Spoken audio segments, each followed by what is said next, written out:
Okay, we're live. Good morning, everyone. Today I'm just gonna hand it over to Doc to talk about the US state and its ideology in a time of mass discontent and the overturning of the liberal consensus, which is a conversation we started last week. And we're gonna deepen it this week. And then I think you're also gonna talk about the FDR redistributive progressive state versus Trump's retribution revenge state or revenge state. Yeah, revenge state. Right, yeah. And I think Shantanu is also going to weave in with Doc about Antonio Delgado's op-ed he wrote for the New York Times, or was it? Yeah, he wrote an article on the New York Times. Yeah. An article for the New York Times. So without further ado, I'll hand it over to Doc to begin the discussion. Thank you, Emily, and good morning to everybody. Maybe we should introduce the people who are here for the first time. My dear friend, Ren and Chardonnay. Nice to meet everybody. Hello. And what is your name? Hi, my name's Patricia. I live nearby. Oh, great. It's good to have everybody here. Some other people will probably be coming. But the ruling elite, and especially the Democratic Party, is still trying to figure out what happened on November 5th. How, after so many financial and political and cultural resources had been put into the effort to elect Kamala Harris, how could she have lost?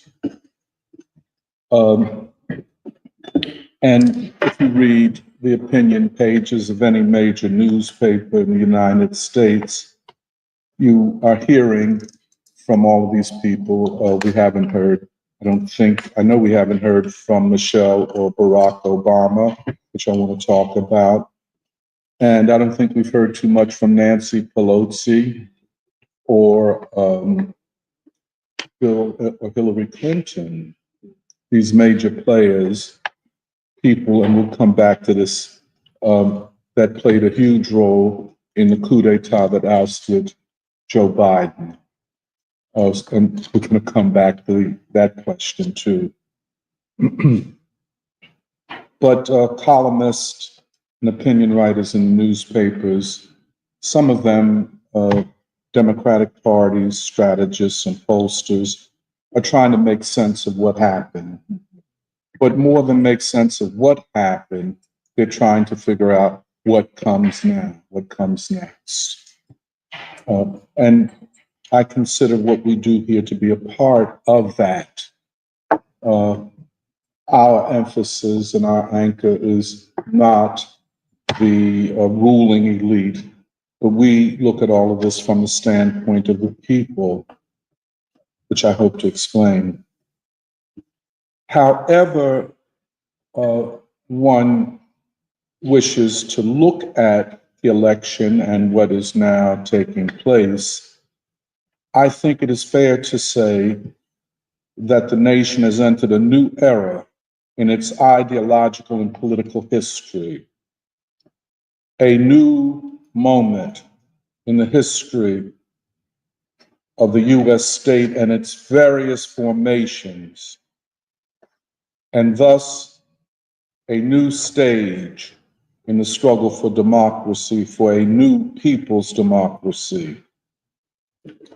The 2024 election could be the beginning, not only of just a new era of the state, but of new contradictions and a new struggle and a new crisis. 2024 election, if it was anything, it was an election in the throes of a great political crisis. Many commentators get this confused. They think, using the words of Carver, that it's the economy stupid.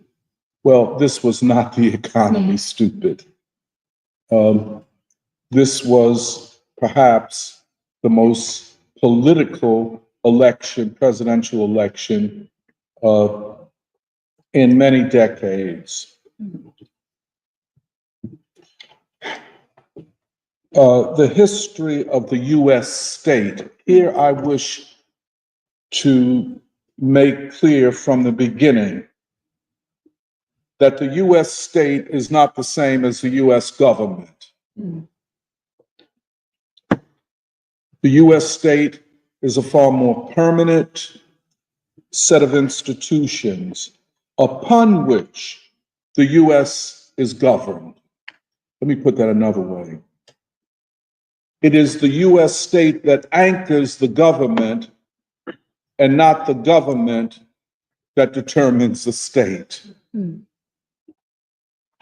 This is very important to understand, and from people that I read and listen to on podcasts, they want to look at the election as a thing in itself, an event that is separate from the state. I want to define the state as I go along. However, the history of the U.S. state from its inception with the War of Independence, 1775 to 1789, 1789 being the adoption by popular vote, at least of those people who could vote, of what became the U.S. Constitution. Through the Civil War and Reconstruction, to the New Deal and World War II, up and through the Civil Rights era, and finally, the redefinition of the U.S. state after 9/11. That is, the attack upon the U.S. By people alleged to be terrorists. In looking at the history of the U.S. state, what we see is not a static set of institutions, but something that it evolves and adapts to changing domestic and global conditions. For example, there have been both revolutionary moments in the development of the U.S. state. There have been reformist moments, which the liberals like to point to most often. And then there have been counter-revolutionary moments, such as the overturning of Reconstruction, and a counter-revolution in the gradual undoing of civil rights, anti-poverty and anti-war, pro-worker movements of the 1960s and 70s.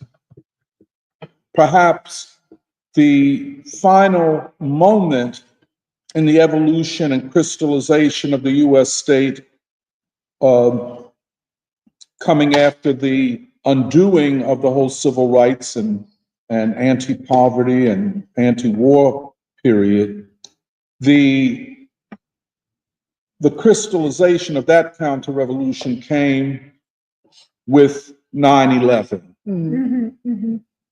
And for many in the state,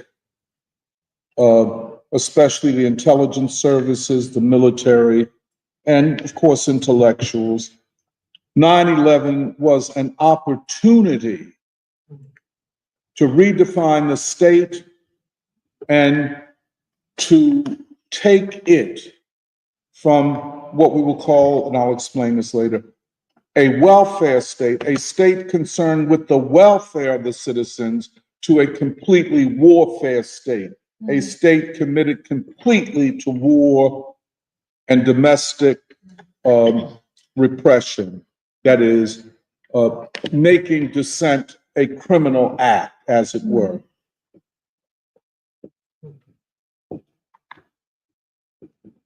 However, for our purposes, rather than the long, over 200 and some year history of the U.S. state, I think we must look essentially at the modern U.S. state and thus the 75-year history of it. Mm. This period is the period of the Cold War. And hence, while the major agents of state power and political power have attempted to maintain a veneer of democratic and pro-people policies, in fact, the US state increasingly became committed to war, to a nuclear standoff with the Soviet Union, which lasted about 40 years. But the many wars to undo and defeat anti-colonial and anti-neo-colonial movements in what is today known as the global South. We used to call it the third world, the third world. It is this state, this iteration of the US state, which is now threatened. I would like to explain it as I call. I keep saying I would like to. I'm pushing everything to the end, I hope. But we must define what the state is. Most people, when they want to talk about the state, defer to the government. You see what I'm saying? So they don't talk about the state. They don't talk about that permanent set of institutions that are predisposed to military and war policies. They don't talk about that permanent set of institutions and agents, strategic agents, that is, strategic operators. They leave it unmentioned. However, in this moment and this election, won by an outsider, based on a movement where the American people, according to polls, have concluded that the economic and political systems have to be fundamentally reformed or overturned. This is bigger than people concerned with their immediate economic conditions. People, not all, and I like to mention, I have to always say not all, but a critical mass of the American voters voted based upon their political attitudes and so on about the direction of the country and the people leading it. I guess what I'm saying, people were deciding based upon politics, upon where the country is going. And I would interpret it, although many people would not put it this way, about the very nature of who's governing and running this country. This is so clear and apparent at this time when the world is closer to nuclear war than it has ever been. This is not to be taken lightly or trivialized. Where last week, I think it was, a decision was made by somebody to allow Ukraine to use ATACMS missiles against Russia, striking deep into Russia. Well, first of all, Ukrainians don't have the expertise to operate those missile systems, nor do they have the satellite networks to download the information that is ultimately put into the missiles and guiding them to their targets. This is all Americans. And we have not heard a word from Biden or from Kamala Harris. Who is running the government?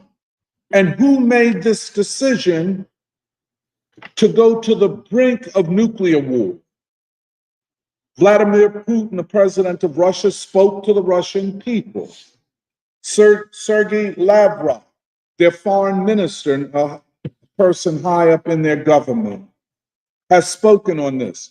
And each of them said, with this decision, Russia and the United States are now at war. Now, you know, Anthony Blinken, Secretary of State of the United States, said, oh, they're just bluffing. Oh, they're just, you know. Well, why would you think they're just bluffing? And how do you know? You haven't spoken to any of them. But more than that, who made this decision? Who is in charge of the government? And if the elected people are not in charge, then perhaps it is the state or the deep state who was not elected by anybody. It's obvious that now, as was the case in the election, war and peace were on the ballot. It was not given, the questions of war and peace were not given the opportunity to be heard. For example, the mainstream media, CNN, MSNBC, Fox, New York Times, Wall Street Journal, who shape discourse, did not allow opportunities for people to express themselves over the questions of war with Russia, war in the Middle East, perhaps with Iran. But people were thinking about it. People were thinking about it. And in what many people thought would be a closer election than what happened, any small movement of people on any issue could decide everything. And probably it was Gaza and the Israeli genocide against the people of Gaza that may have determined Michigan for Trump.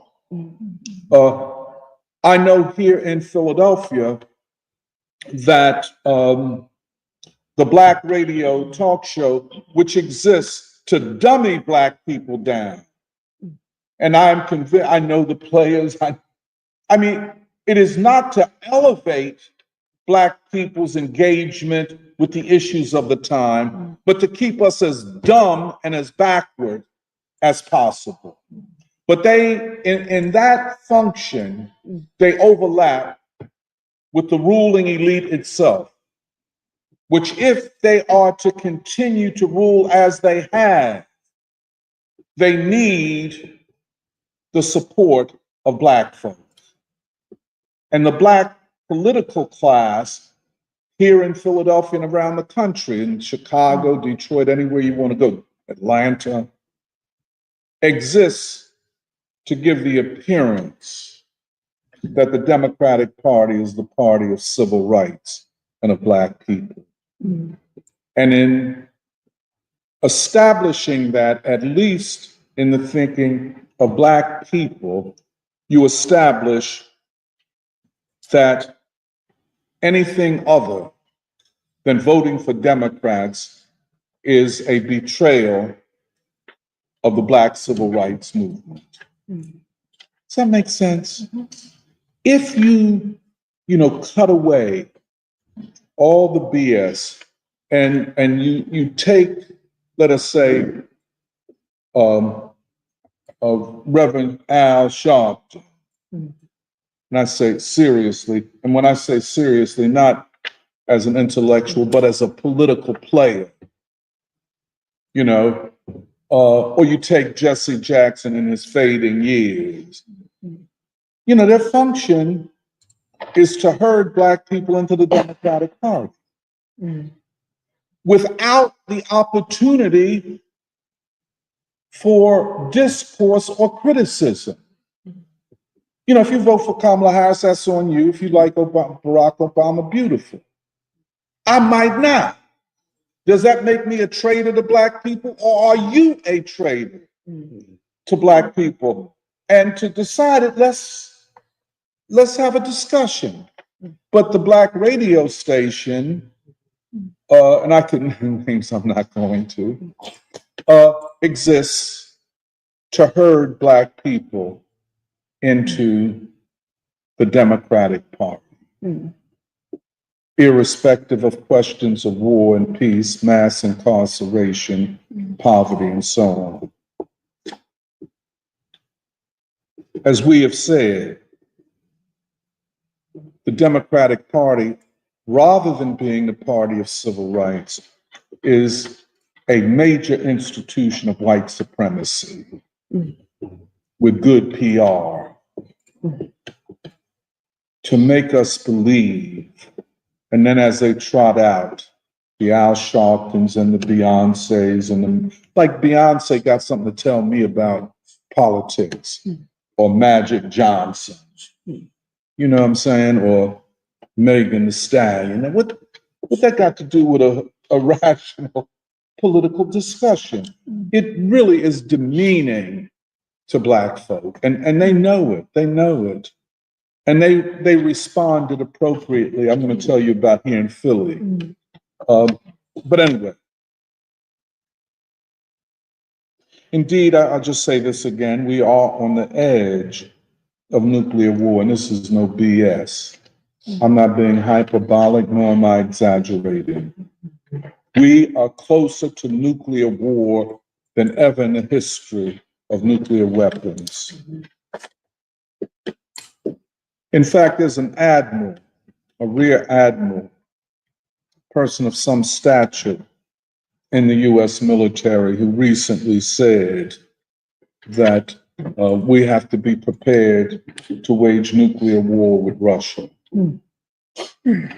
Does he understand what nuclear war is?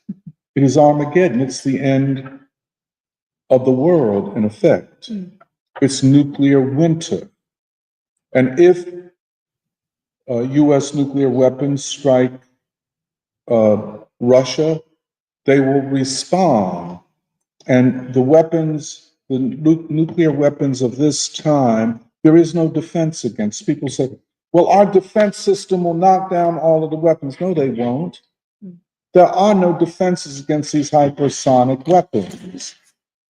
The only answer to nuclear war is détente,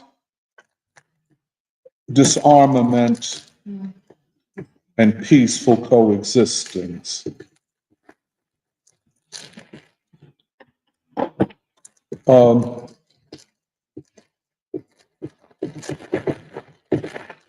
But even for an admiral or for a general to speak on policy in the absence of the president or the vice president or even the secretary of state is to suggest maybe that a coup, another coup, a military coup, a coup of the intelligence services and the higher military officials has taken place. How do you account for the fact that the President of the United States has said nothing about this existential question for all of humanity? Has said nothing. Well, you know what a coup d'etat is? Where you remove a person from office and hold them incommunicado. This seems like what is happening. And if he can't talk, and he got problems, we know that. What about the vice president? You just ran for president. Where are you? Are you also being held incommunicado? You know, the threat of nuclear war and no high political official of the United States government, not even these idiots in the US Senate, have said a word. Where is the president? And if effectively a coup has been carried out, what does this say about after these 60 days are up? Will Trump be allowed to take office? And under what circumstances? We are somewhere we have never been.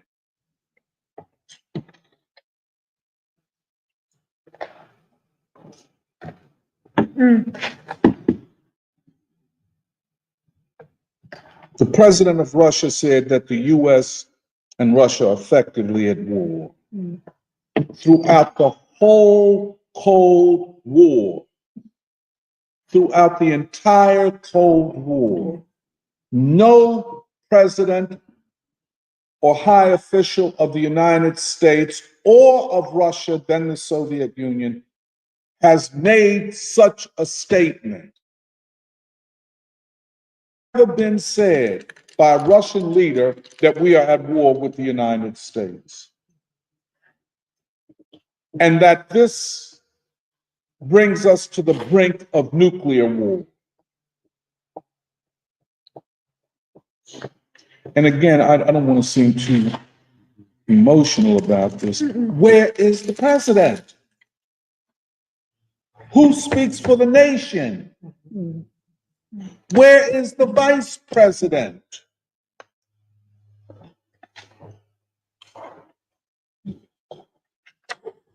This therefore raises the question of the state. When the government and the highest officials of the government are incommunicado, out of view, not seen or heard from, is a small cabal of military and intelligence and maybe political operatives running the country. As a secret cabal, many people say, oh, Tony, you making all this up. This is from a movie and all. No, it ain't. Think about it. And I ask again and again, where's the president? Where's the vice president? A decision about war and peace and nuclear war, and ain't nobody said nothing.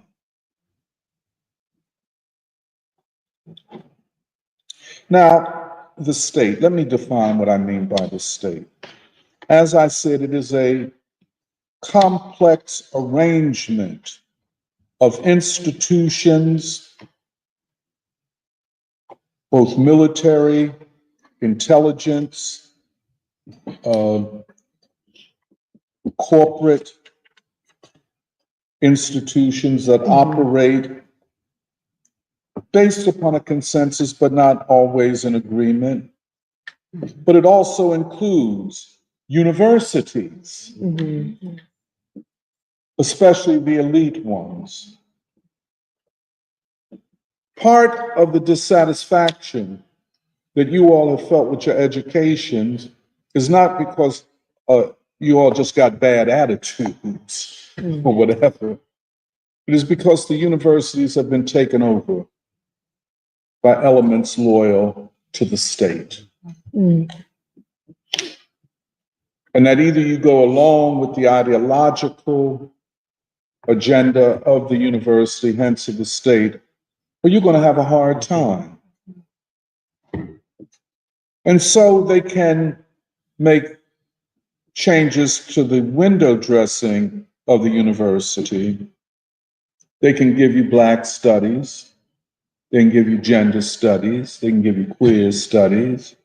They can give you all them kind of studies without getting to the essence of the political and ideological questions of the world in which you have to live. In other words, you in the university, you are rendered intellectually and ideologically impotent. You know? And of course, it happens from a young age, 18 years old. You don't know anything, and you're excited, and you go to a university, and you expect that the professors and the administrators have your best interests at heart. And nothing could be further from the truth. It was graphically seen last spring when the student encampments took place. A great event in the history of protests and dissent in the United States. Often, let us not forget, the civil rights movement had as a principal part of it students from historically Black colleges and institutions. I dare say you would not get that today from most Black colleges.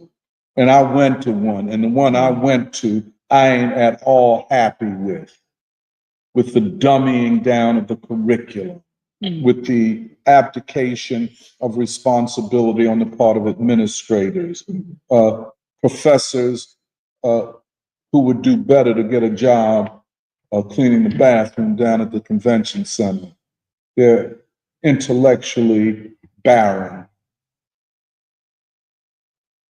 And too often, Black colleges and institutions devote more time and energy to the marching bands. And I love marching bands, by the way. But if that is the identity of the university, it's not a university, it's a part of the entertainment industry of the country. But if that's the case at Black colleges, it's more the case at elite universities. The way the University of Pennsylvania came down on the student encampment, the way they shut down in the fall a student protest where they were naming names of people killed in Lebanon by Israeli bombs, the takeover of universities by Zionists and pro-genocidists tells us all we need to know about what's going on at these universities. And to be the president of an elite university, you literally have to bow down to Zionists. They decide who's going to be the president of Harvard or the University of Pennsylvania. They decide. How is that? I thought at a university, the criteria of leadership is your position on education and ideas. But a rich Zionist will decide it, and thus decide the way students will be treated, including Jewish students who oppose Zionism and genocide. Universities are an integral part of the state and play the major part in the ideological function of the state. That is to say, it is not enough that people know that there is this powerful set of institutions that could come down on you and lock you up and indict you, et cetera, et cetera. That's not the way it works. That's part of it. But it must have the tools of mass communication to convince people that in spite of what you think and what you say, this is all democracy. The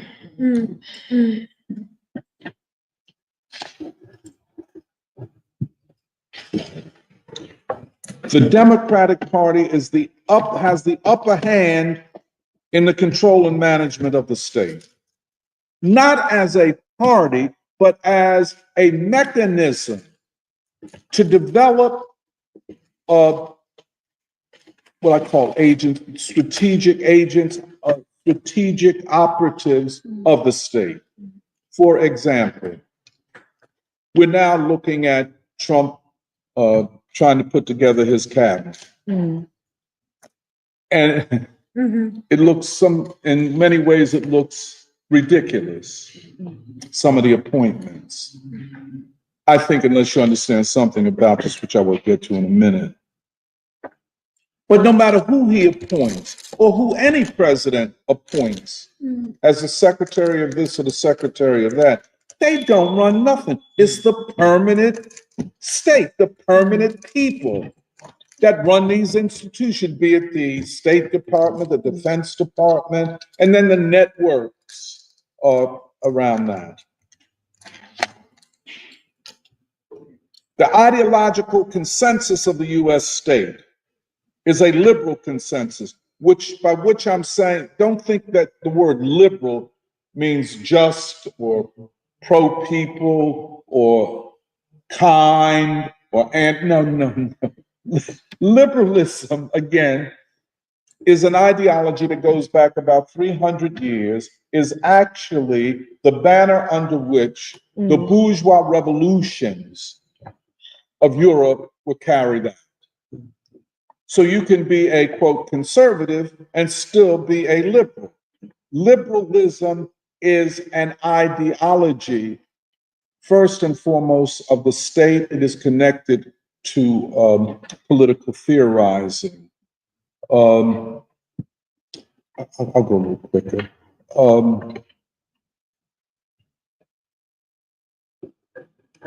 And we went through a lot of this last week, and I think it kind of clarifies some things. The liberal consensus is a consensus view of elites that the system of capitalism and American hegemony, the system whereby 1% of the American people have more wealth than the lower 90%,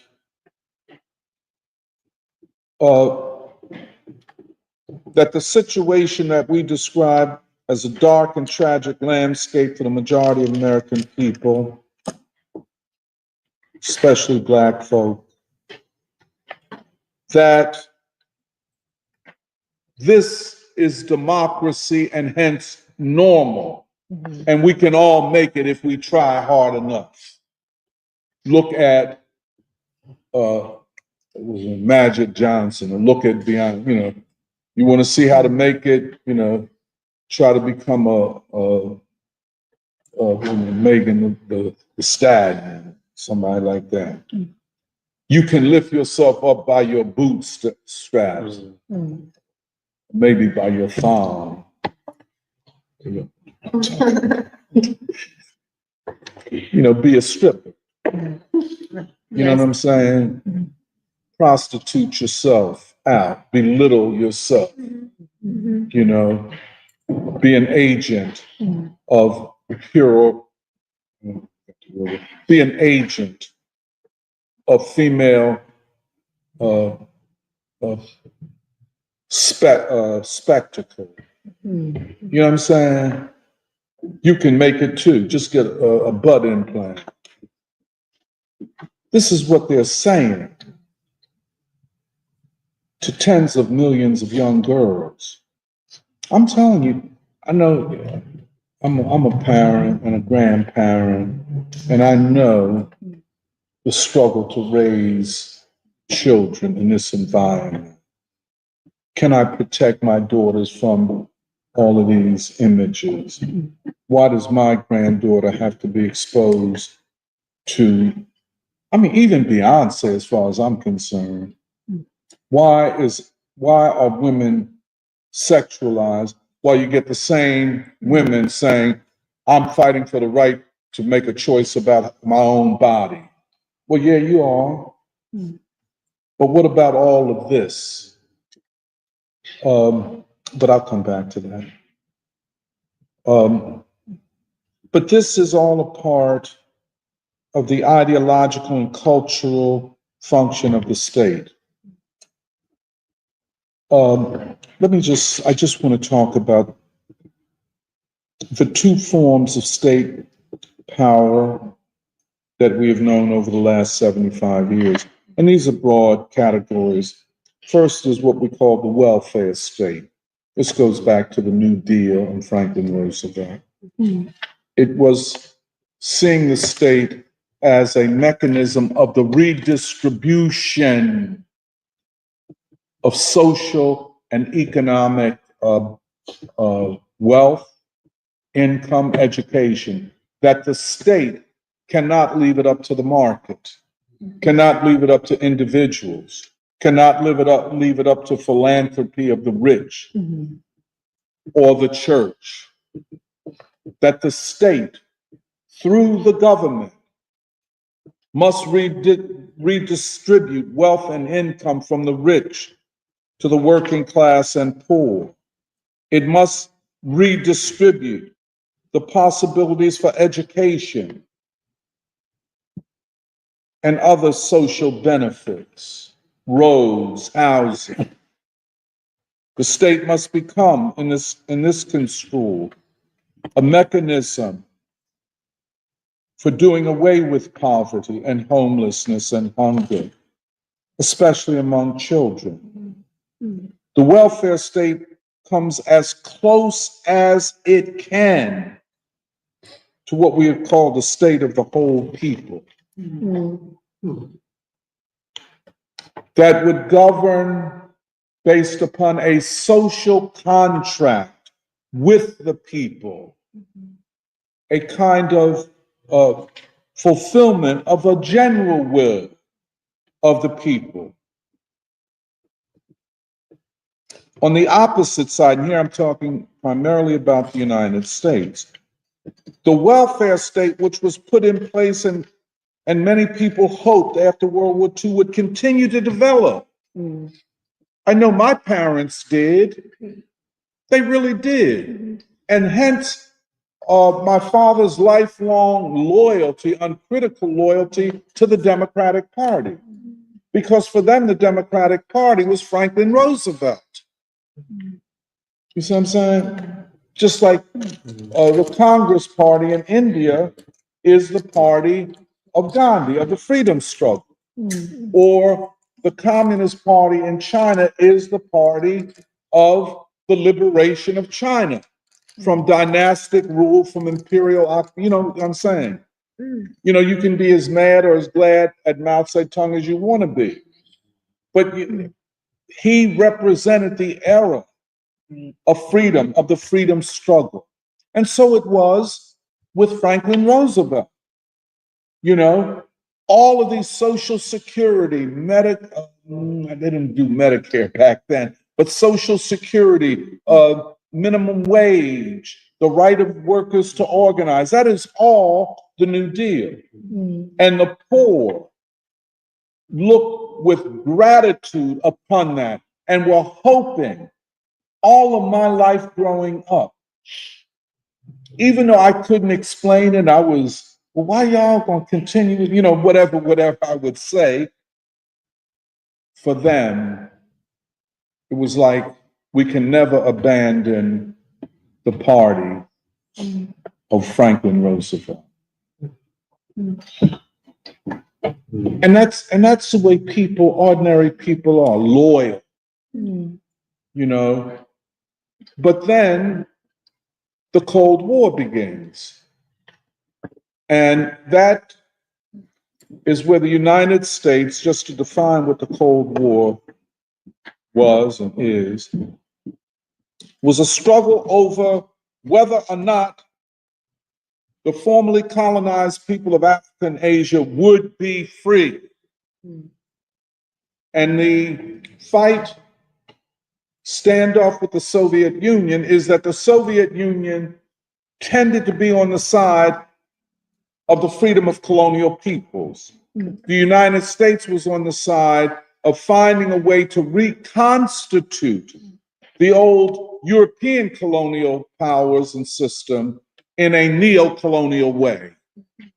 And hence the Korean War, the Vietnam War, the support of Israel and in its many wars and the suppression of the Palestinians, that the US state became the main ally of fascist regimes around the country and coups d'etats, for instance, in Chile, the murder of the first president of the Congo, Patrice Lumumba, the coup against Kwame Nkrumah, of course, the Korean War, which was a genocidal war against the Korean people, and then the war in Vietnam, where more bombs were dropped on the Vietnamese people than all of the bombs dropped in World War II.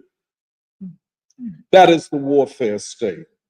It was built up over the years, over decades. It included not just the military, it included, again, the intelligence services, most notably the Central Intelligence Agency, which went around the world and overthrew governments and assassinated leaders elected by the people of those countries and guaranteed there ain't gonna be no government in Nigeria that is not beholden to U.S. finance and U.S. corporate interests. That any government that comes to power in Nigeria, you know one thing about it, it's corrupt, whereby the leaders of the government get rich while the people continue in deep poverty.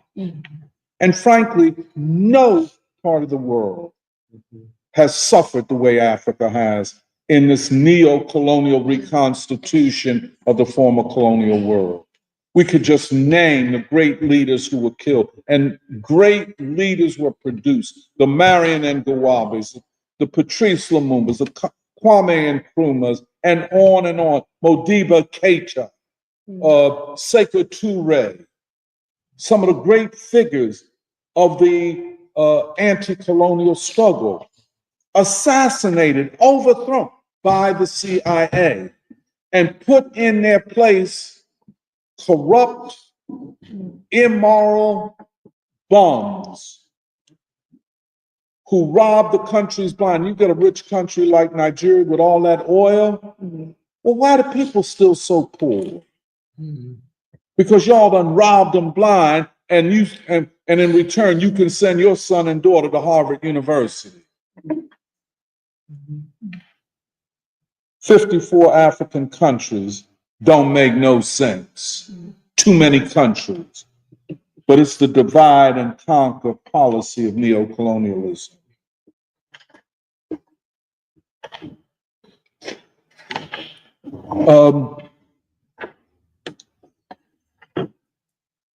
Just let me end here. If Franklin Roosevelt's concept of the state and of government was to redistribute social and economic and political values from their concentration among a small elite capitalist class, more generally to the people. And if the regimes of the governments from, let us say, after the assassination of John Kennedy, and by the way, the assassination of John Kennedy, we have to always remind ourselves, had everything to do with his stated aim to cut the CIA up into 1,000 pieces and cast it into the ocean. And they said, do you believe that? Yes, I believe that. You don't have long on this earth. And that is why they will never tell the truth about the assassination of John Kennedy. And that goes for Martin Luther King. The same reason that Paul Robeson and W.E.B. Du Bois were imprisoned and harassed is the same reason for Martin Luther King being assassinated. When he said, and I think we get it very confused, you know what I'm saying? This idea that civil rights in 2024 is the same as in 1960. In 1964, the fight was for legal equality. In 1967, with King, the fight was now for economic rights. And so where you see these, and they ain't no civil rights leaders, they're frauds and hustlers, really. Talking about I'm a civil rights leader. Well, what about poverty? Well, I ain't got to that yet. Well, what you mean you ain't got to that? What about war and peace? Well, that's not, we're more concerned with what's going on here. That's my man on WRD. Right. Well, yeah, I just tell a little story.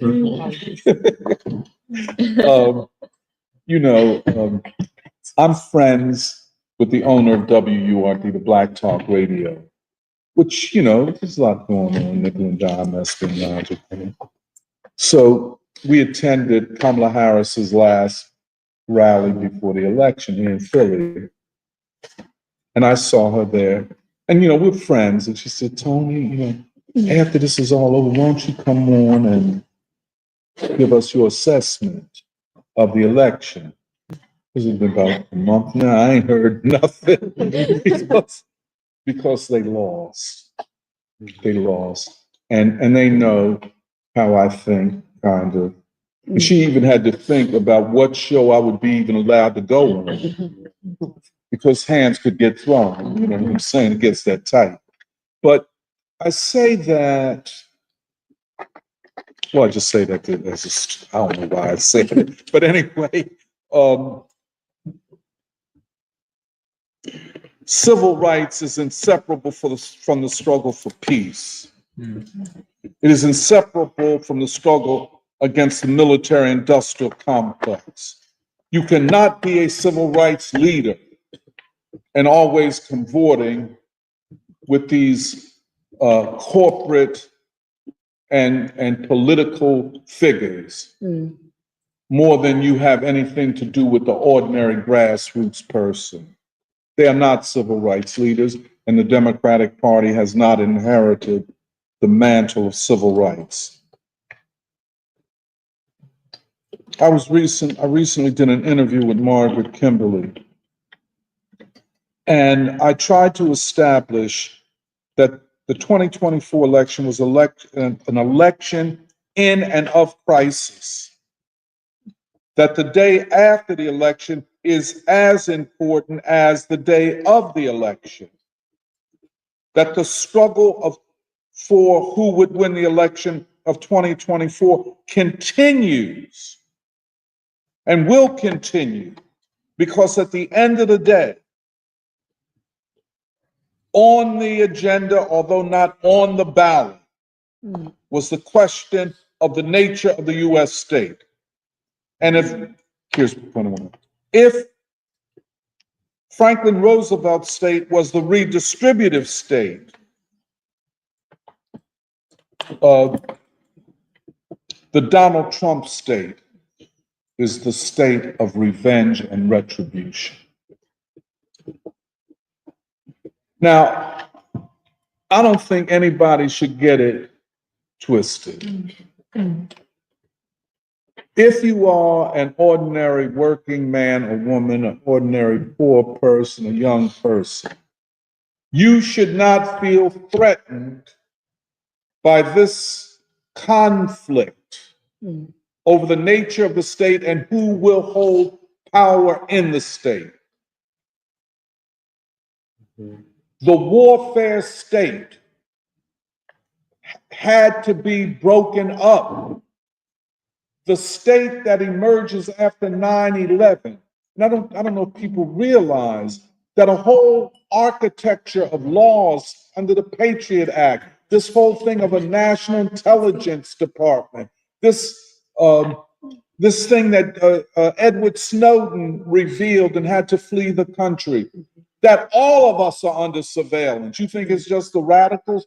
Everybody is under surveillance. The shutting down of thought, the control of the universities, where whole generations might know queer theory, but they don't know the history of the country.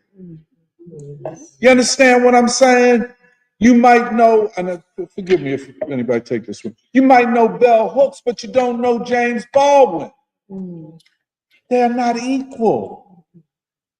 You know what I'm saying? And I think Bell would have said, I know Toni Morrison would say it. And it's sad, I must say, that great figures of our not so distant past, such as the great Angela Davis, has now been defeated on the battlefield of struggle. And that's what it is. I can, if you want, I can tell you more good. I mean, you cannot imagine her courage and heroism back in the days. The two most recognizable names in the world at that time were Muhammad Ali and Angela Davis. She carried a lot of water for all of us, but she's been defeated. This is not the same Angela. So then, and I feel, I was saying to Emily, I feel that it's not so much her betrayal of her own values and beliefs, but I think it's a betrayal of the young generation who need Angela, who need what she knows, and she's not capable of doing it these days. And I can understand the battlefield of struggle ain't an easy place to be. And maybe she had to make choices. I don't agree with them, but I'm not her. I never had to carry all that weight like she carried. And so when young people look to find a left and revolutionary alternative to liberal and bourgeois thought and to their professors who do more to F with them than to educate them, well, they can't look to Angela. Many of them have attempted to return to the fundamentals of Marxism, Leninism, and have more recently been betrayed by Bernie Sanders, who they thought would kick off a wide socialist movement. And then he turned out to be just another Democratic Party politician and hack. They have then said we must now adopt communist ideology. But what they do is to adopt it in its most narrow and dogmatic sense. That's another tragedy to see. You know, you guys know how my history and what I've gone through and what I've, you know, not what I've gone, but how I've lived. And I know that what they're saying or what they're thinking ain't going to take them where they want to go. You know, and this is what we say in the free school. How can you be so in love with Marx and Lenin and don't know Du Bois and Ball or care about them? This is your country. You know, the path of revolutionary development in China or Russia or Germany or anywhere else is to be celebrated in ways. But even if you're an expert on the Russian Revolution and don't know your own country, you're just that, ignorant and barren in terms of making change. If you don't know Martin Luther King, if you think he was just a mild assimilationist, you know, if you don't know the Black church, if you got some issues with any effort of Black folk to resist and to survive, be it through Islam, through Christianity, through jazz, through blues, whatever we have done, if that is a triviality to you, you have no idea of what it will take to bring about the kind of fundamental change that you claim you're interested in. My last point, I was listening to Gerald Horn, whom we've spoken about quite a bit in Free School. And, you know, he's the author of the idea that the entirety of American history has been a counter-revolution. He is also a key thinker, maybe the key person in the 1619 Project. And he's written so many books, like he can't even keep up with them. But in line with his logic of the American history as a counter-revolutionary history, that that in fact the nation is a settler colony, and that, as he put it, the 2024 election was a counter-revolution, one of a succession of counter-revolutions in the United States. He persists in his view. And one of the worst things is when you think you know it all.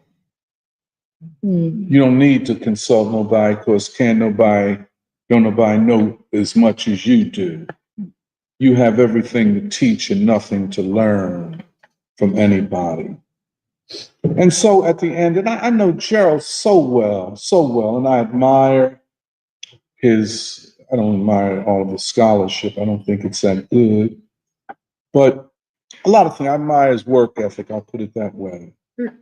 What I don't admire, you got to talk to somebody, dog. You don't know what you're talking about. You understand what I'm saying? Yeah, you can write a book, but that don't mean you understand political developments. See, a cat can be a historian. That don't mean you're a sociologist. You might be an economist, but that don't mean you can study human behavior. You know what I'm saying? So I say that to say that this concept on the left, and among a lot of Black leftists, especially young ones, they're proceeding from assumptions about the world that are no longer applicable. Their worldview, their epistemologies do not fit this moment in history. They are thinking through worldviews that inhibit their ability to scientifically understand what is happening. For example, Gerald, an analysis, and first of all, you talk too fast, slow down. You're throwing so-called facts out here. Slow down, dog. I mean, let's, 10%, only 10% of Black women voted for Trump and only 20% of Black men. Well, wait a minute, money. Come on to Philadelphia, and sociology is different than that running off at the mouth thing. You come to Philadelphia and you realize that Kamala Harris in Philadelphia, a Black woman, so-called Black woman, running for president in a majority Black city or plurality Black city, and 60 to 70,000 fewer Black people or fewer Philadelphians voted than in 2020, than voted for a white man. That ain't nothing to celebrate. What it says, and I'm gonna go to the Black man before I end, because as a Black man, I'm tired of fingers being pointed at my face. But people don't have nothing to do with the way I live and the way my neighbors live. I'm speaking specifically of Barack Obama, a debutante at best, a dilettante, a perpetrator of a fraud. Don't you ever point a finger at a Black man who barely got a job making minimum wages, and you got 4 or 5 different houses all over the mansions, all over the country. And you gonna tell me something? Like I heard a cat, Black people, we have our own way of talking and articulating. And the lower down you get on the socioeconomic level, the less we talk like white folk. We don't talk, but I talk more proper. You understand what if I talk, a lot of people say, well, why are you talking proper? I said, I didn't know I was talking so proper. But anyway, so my man, he called up, I don't know the cat, and he told the host of the show, you need to check yourself. See, whenever you hear that yo, that's Black. You need to check yourself. Told the host that, because the host hanging up on people, I said, well, he said, my name is Dave. I'm from North Philly. You need to check yourself. I say the same thing to Barack and Michelle Obama. You need to check yourself. Check yourself. And if he came around, I said, don't you ever in your life think about demeaning a poor black man, telling him either he vote for Kamala Harris or he's a misogynist and a transphobic and all that shit. Bullshit. Brother said, I ain't voting for nobody because ain't nobody doing nothing for me. He has that right. You understand where I'm coming from? These elites. Just because you hang out with rich white people, you think you free? Well, you probably are, but we ain't. I say all of that to say, and forgive me, I say all that just to say this. What will the U.S. state become in this period? Mm-hmm. I think the best way to understand what has happened in these last 2.5 weeks is Trump has sent a message. You can like it or you don't have to like it. That I'm going after the state. Mm-hmm.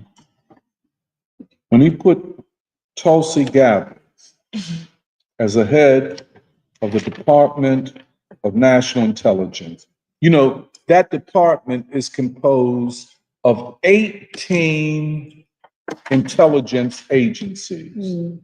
There's never been it comes out of the 9/11 thing. Mm. Tulsi Gabbard don't know nothing about intelligence like that, but that is a sign. I want to break this up. Mm. When he put Matt Gaetz, now he's out now, they got another woman coming in. They don't have to know. It's kind of ironic because it looks like the communist state, what they call the Stalinist state, the top down. So Marco Rubio, the secretary, said that don't mean nothing because he can't do nothing. You know what I'm saying? But the key will be the domestic struggle over the state, mm-hmm. over the most powerful institutions. This struggle gets you killed. Mm-hmm. The knives are out. The knives are out. We are entering a new era. What it will look like, what the role of the people will be, we do not exactly know. We do know that this will be a struggle for democracy and the people will be a part of it, if not the decisive part. Hopefully, Black people will be able to free themselves from the Black misleadership class and really play our historic role. I'll stop there. Yeah.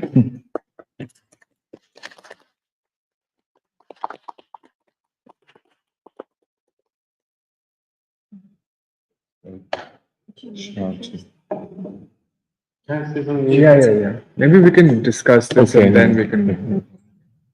I listened to Lex Friedman. I know I said it's not in the podcast, but I listened to Lex Friedman interview Javier Milei, who's the president of Argentina. Lex Friedman with who? Javier Milei. Javier Milei. From Argentina. So I don't know the history of Argentina. Javier Milei. Argentina. I don't know the history. He's a anarcho-capitalist, but he begins, his Lex Friedman likes these long podcasts. Oh, you mean the current prime minister, president of Argentina? Yes. Okay. He's an anarcho-capitalist, and he's, I would describe him as a 14-year-old boy on Twitter, but he has the reins of the country, and but he begins his conversation talking about, I'm still a liberal. Because he believes in freedom from the state. Yeah. And he says there are three types of liberals: classical liberals. I forget what the other types of liberals are. But it's interesting that we were talking about last week, which is the different types of liberals, their relationship to the state, the fact that we have a liberal state, but it's not a liberal state the way that the older liberal, classic liberals from Adam Smith to Jefferson to Madison envision the state. It's taken on new forms. It's taken on, I think what you would call new apparatus. Mhm. And the 9/11 apparatus to be removed. But Javier is famous for during his election campaigning with a chainsaw, meaning he wanted to chop it up. Well, I guess, yeah, to that point, I think part of the question of what Trump will do is kind of like, I think in many ways they like style them, like the Trump people kind of style themselves as similar in ethos to what Milei is doing in Argentina. And I think there's also a question of the difference between quote unquote the administrative state versus the actual deep or permanent state, where it's like, because basically a lot of what Milei is doing is essentially, yeah, like taking the chainsaw to essentially, yeah, like departments of like social welfare, essentially. And I think there's some elements of that in Trump and his plans, and like even his whole like kind of ridiculous fake department with Elon Musk and Vivek Ramaswamy, where they're basically going to like try to do like almost like a corporate style like reduction of force, like for the federal government across like many different agencies. But I think that's a different, in some ways, that's a different question than actually the essence of what we're talking about in terms of Trump, not just going after administrative programs and kind of welfare programs, which may be part of which may happen, but essentially Trump going against deep state or Trump going against permanent state. And I feel like those are, and that's also the difference between Argentina and the US. Argentina is not an imperialist nation. Argentina is not like, has not up until this day been like the kind of scale or quality of a warfare state that the United States is in. And so I think that's where even Trump himself may not be fully equipped ideologically to deal with what he is reportedly setting out to do. And I think that's, I don't know, I feel like that's one question. And then it's also, I guess part of my question too is it that Trump represents a different, like you said, a retribution state, or is it more specifically an administration and a movement against the state? I guess that's part of my question. Is like, does Trump actually embody a different kind of state, or more so like a set of political actors, also a wider mass movement, which is directed against the kind of existing permanent state? So I feel like that's like large. It's also a question of like, does Trump even have a vision of governance, or is it entirely more so about like actually no, like we're just going to go after the deep state? I think that's partially. I think that's very important. Remember we talked about Louis Bonaparte. Is Trump a Bonapartist? By which, and that's European and French, but which they mean, I am the state and the state is me. And that would be his default. And he will take on the state in his name, or the deep state in his name. That's why, and I agree, it is so difficult to figure out, because we are in a conflict, a struggle over the state. Maybe not the same as the Russian Revolution, let us say. But will he be a Bonapartist? By the way, Bonaparte, after Louis Bonaparte, the nephew of Napoleon Bonaparte. And he said, I am the state and the state is me. But we do know that he has enemies within the state that he wants to have a reckoning with, and they see him as an enemy. I was listening, yeah, I guess I'm not going to swear off on podcasts, but I was listening to Tucker's interview with Glenn Greenwald. Oh, yes. Which was pretty interesting because, yeah, basically, like, I think essentially, like, what you could say, like, the more intelligent people in the Trump movement are trying to make sense of exactly the question of the state and state power and exactly what like at its most, essentially like MAGA or Trump at its most radical, like what is it actually up against? Because like, you know, kind of the way that they like kind of make sense of it is more in terms of like, oh, like, you know, they have blackmail on everyone, which is why people are so afraid to speak out and all that stuff. But I feel like that's like kind of a more like personalized way of trying to describe a larger phenomenon. But I do think that a lot of what I think like maybe the more intelligent people in like the Trump sphere, what they're trying to make sense of is like the actual nature of the American state, because they were talking with Glenn Greenwald about like the NSA, Snowden, like what was actually revealed through the Snowden leaks and all that stuff, and also the war on terror as well. Yeah. And so I think I know that this goes back to like our last week's conversation, but part of my question to you is like, in the current configuration of American state power, what of liberalism, like actual liberalism, even remains in the current configuration and apparatus of Can I make policy? just, you know, one of the mistakes that we made as a result of the Franklin Roosevelt years is that we associate progressivism with liberalism. They're not the same. Right. You know, by the way, Franklin Roosevelt adopted into his 4 administrations, 4 terms as president, progressivism. And liberalism became identified with progressivism. Now, the big change from that to what we have now as the Democratic Party is Bill Clinton. We said we'll shed all of this idea of progressivism, of rights, of civil rights, of whatever kind of rights, and we will adopt a how would you say a set of policies associated with the harsh treatment of people, especially the poor and especially young men. That was him.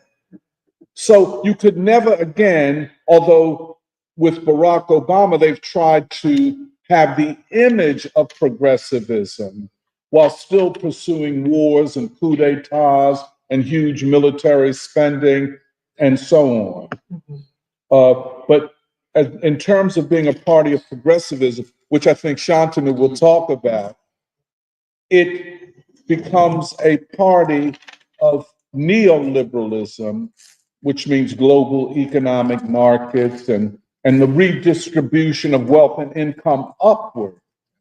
I guess like my open question is how much of the original liberal kind of state individual contract even remains up until this point. Like not even the progressive form, but that's a very interesting. Especially if it's like that. If the government is more invested in basically like surveillance and trying to actually like quote unquote infringe on the rights of the individual, which is what in part what I feel like a lot of people are reacting to in some ways.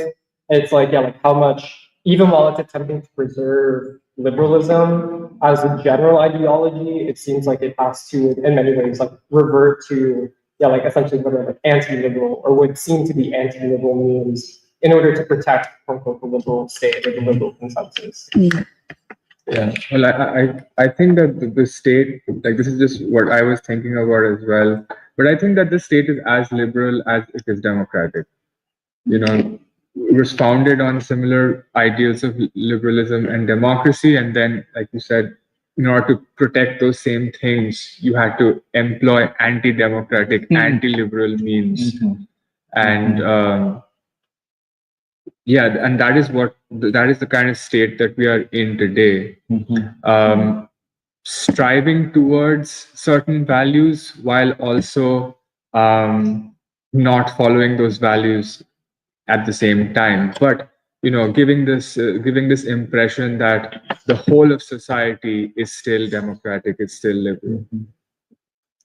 I don't know I think that there is a separation between the state and the people, and this is something that when you compare the US state to the Chinese state or other countries, that separation I think is the largest here.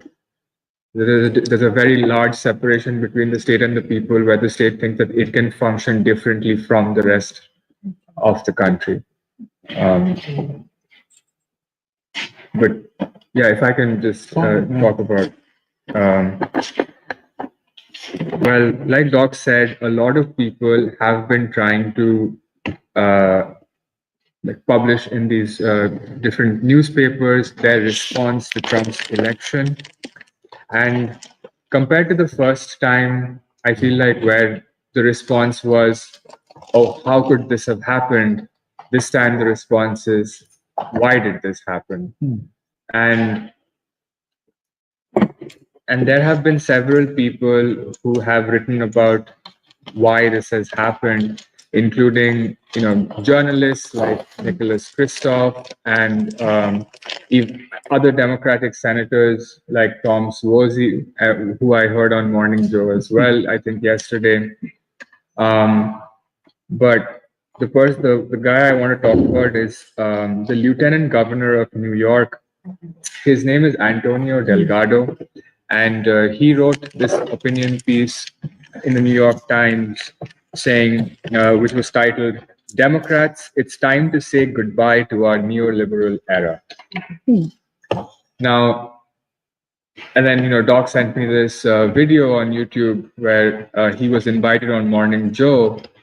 And, I saw him, and he's half black, half Hispanic. And he's a good-looking, charismatic man, speaks well, seems to be very highly educated. Kind of like my impression after hearing him is that he was kind of a mix between Barack Obama and Bernie Sanders. Well, we know for certain that So I'm gonna send it to you, Ryan. I'm sorry. No problem. But yeah, he kind of sounded like a mix of Barack Obama and Bernie Sanders, because he talked like Obama about the kind of topics that Bernie talks about. and well, this article, he actually admits in this article, he admits that Donald Trump didn't just win, he won big, And he points towards his own state of New York, where Donald Trump, where Kamala Harris, got 17 points lower than Joe Biden in 2020. Solid blue New York, 17 points lower. And that is, as Doc was talking about, is nothing to celebrate. It's concerning for the Democratic Party, and it is a complete rejection of the party's leadership. And then he goes into a little bit of the history, where his idea is that after the period of Ronald Reagan, the Democrats had this opportunity to really charter a new direction for the Democratic Party, and they didn't. When they got power in, like when they seized control of the state, so to say, after Ronald Reagan, they kept it the way that it was and actually propagated this neoliberal agenda. And they kept their old policies of bailing out institutions, not caring about the pain of working class people. And that actually reminds me of the Nicholas Kristof article, where the title of his article was, "Maybe Now the Democrats Will Address Working Class Pain." And this entire effort by the Democratic Party after Ronald Reagan and well into the Bill Clinton era, as well as the post 9/11 era, was a concerted effort to convert people's views about how the political and economic system was not there for the majority of people. They wanted to do something radical, give the impression of a certain kind of progressivism, but what they managed to do was the exact opposite. They managed to turn people against the party. They managed to turn people against the government. And he talks about this neoliberal agenda being well alive till today, and he says that this has to end. this has to end. And he's a little soft on Biden. I felt by when I read the article, he's very soft on Biden. He tries to say that Biden tries to address several economic concerns. He tries to reverse decades of flawed economic policies, but he was restricted by a very severe border crisis and inflation. Well, how does inflation happen if you are trying to reverse several decades of economic policies? But he also says, and I think he's the first person I have heard say it in a place like New York, which is that Biden should not have run the second time. I think Biden shouldn't have run the first time, but that's besides the point. But he says that running Biden for the second time sort of gave people a lot of disdain. It engendered disdain from these people who they claim to serve. And one of the core threads of all of these people trying to find out why Trump won and actually coming out and saying something that is a little bit against the grain of what MSNBC usually says and the major New York Times articles usually says is that people are tired of identity politics. People are tired of not having food on the table, not having a job. And you cannot address those concerns by saying that, oh, I'm going to give trans people's rights and everything. That is not a majority of people's concerns, and that's why they alienated the very people that they were trying to serve. But all of these different people put forward their own reasoning as to why Trump won. Antonio Delgado says that the people won because the Trump won because people distrusted both parties, and Trump is an outsider. He admits that Trump is not a traditional Republican. He says this on Morning Joe as well. That Trump is not an outsider. Trump is an outsider, and what he represented was a kind of it's very strange the way he says it, because he says that the Trump speaks to the anger of people. I personally feel like it's not just the anger of people he speaks to. I mean, what about people's need for peace? What about their need for other things that is not just like? I think he tries to sort of simplify everything to say that people are angry, and that's why they voted for somebody who was an outsider. But no, right? I mean, that's not the only emotion that people are feeling right now. They're feeling scared, like we are on the brink of nuclear war at this point. That gives you a lot of anxiety and a lot of fear for your future, fear for the children, and that has to also feature in the way that people make decisions. And he issues a challenge actually to the Democrats and says that you have to challenge the systems and institutions that have caused the Americans to lose faith in the government. I think he is also under the impression that the government and the state are the same thing. But he's new, like he got elected in 2022. I don't think he exactly knows the depth of the inner machinations of the deep state. It hasn't come for him yet, He doesn't have anything good to say about Trump. He's a Democrat, but he doesn't call him a fascist. He calls him self-serving and an oligarch, but not a fascist, which is interesting because that's the first thing that comes to mind. On the other hand, like Tim Suozzi, who I heard on Morning Joe, his idea of why Trump won was that, the Democrats don't talk to the working class people anymore. Earlier, people like the Democratic leaders used to go to bars and charity events and bar mitzvahs, and they used to talk to people. And he says that it's not occurring anymore. People are not talking to the like regular people, not meeting them where they are anymore, and that's why they're losing touch with their base, with their working class base. This guy Antonio Delgado, he's an interesting person because he was a former hip hop artist, and I couldn't really find a lot about him online, so I went through his Twitter feed, and his Twitter feed was interesting because what I noticed is that there's a lot of pictures about his community engagement in New York City, and he only wishes people on Jewish holidays.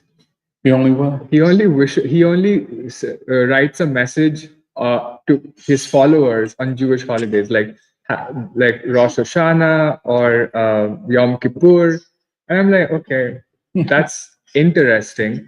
And then I scrolled further, and I saw this tweet for October 7th, where he says, as we reflect on 1 year since the tragedy of October 7th, we deeply mourn the loss of innocence at the hands of terror.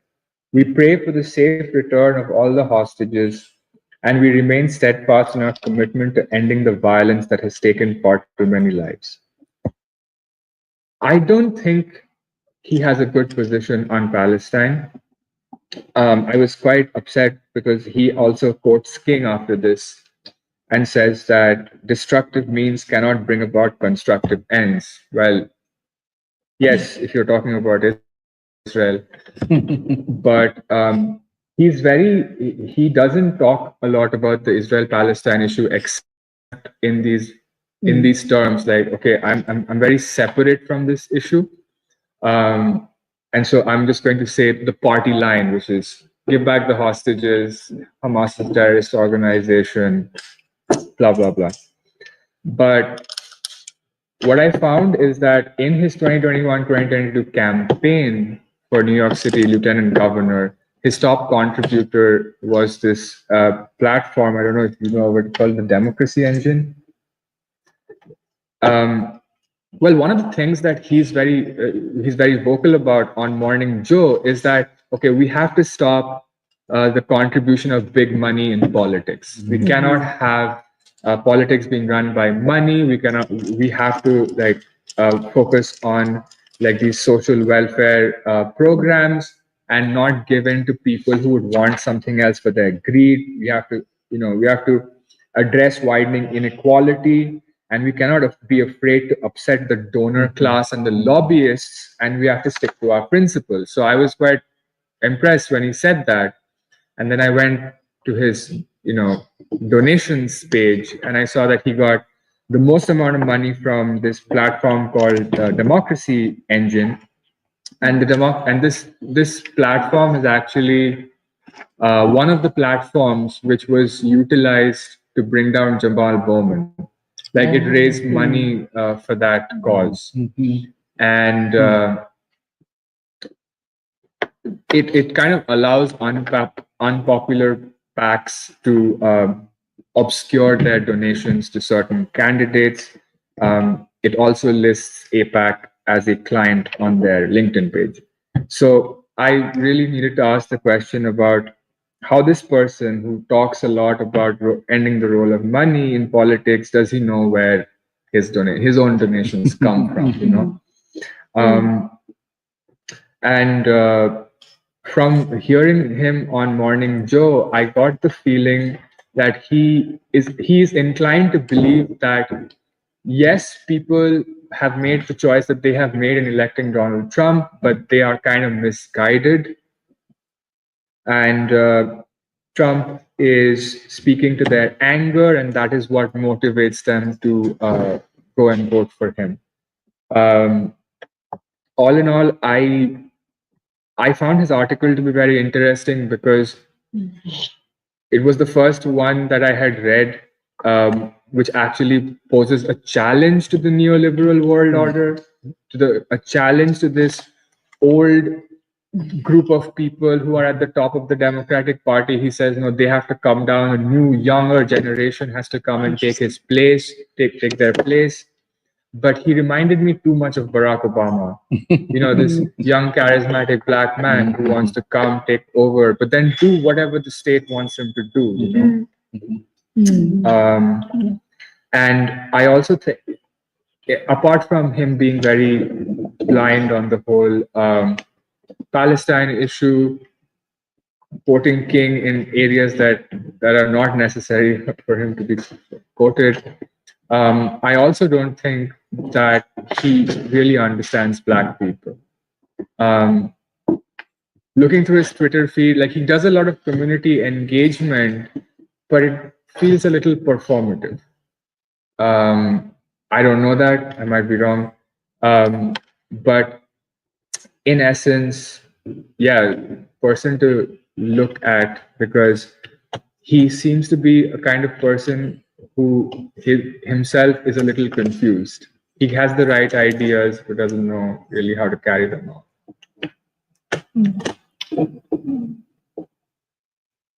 Can I say something? Okay. Just during this whole conversation, I was thinking about how passionate Doc was getting while talking about certain things and stuff like that.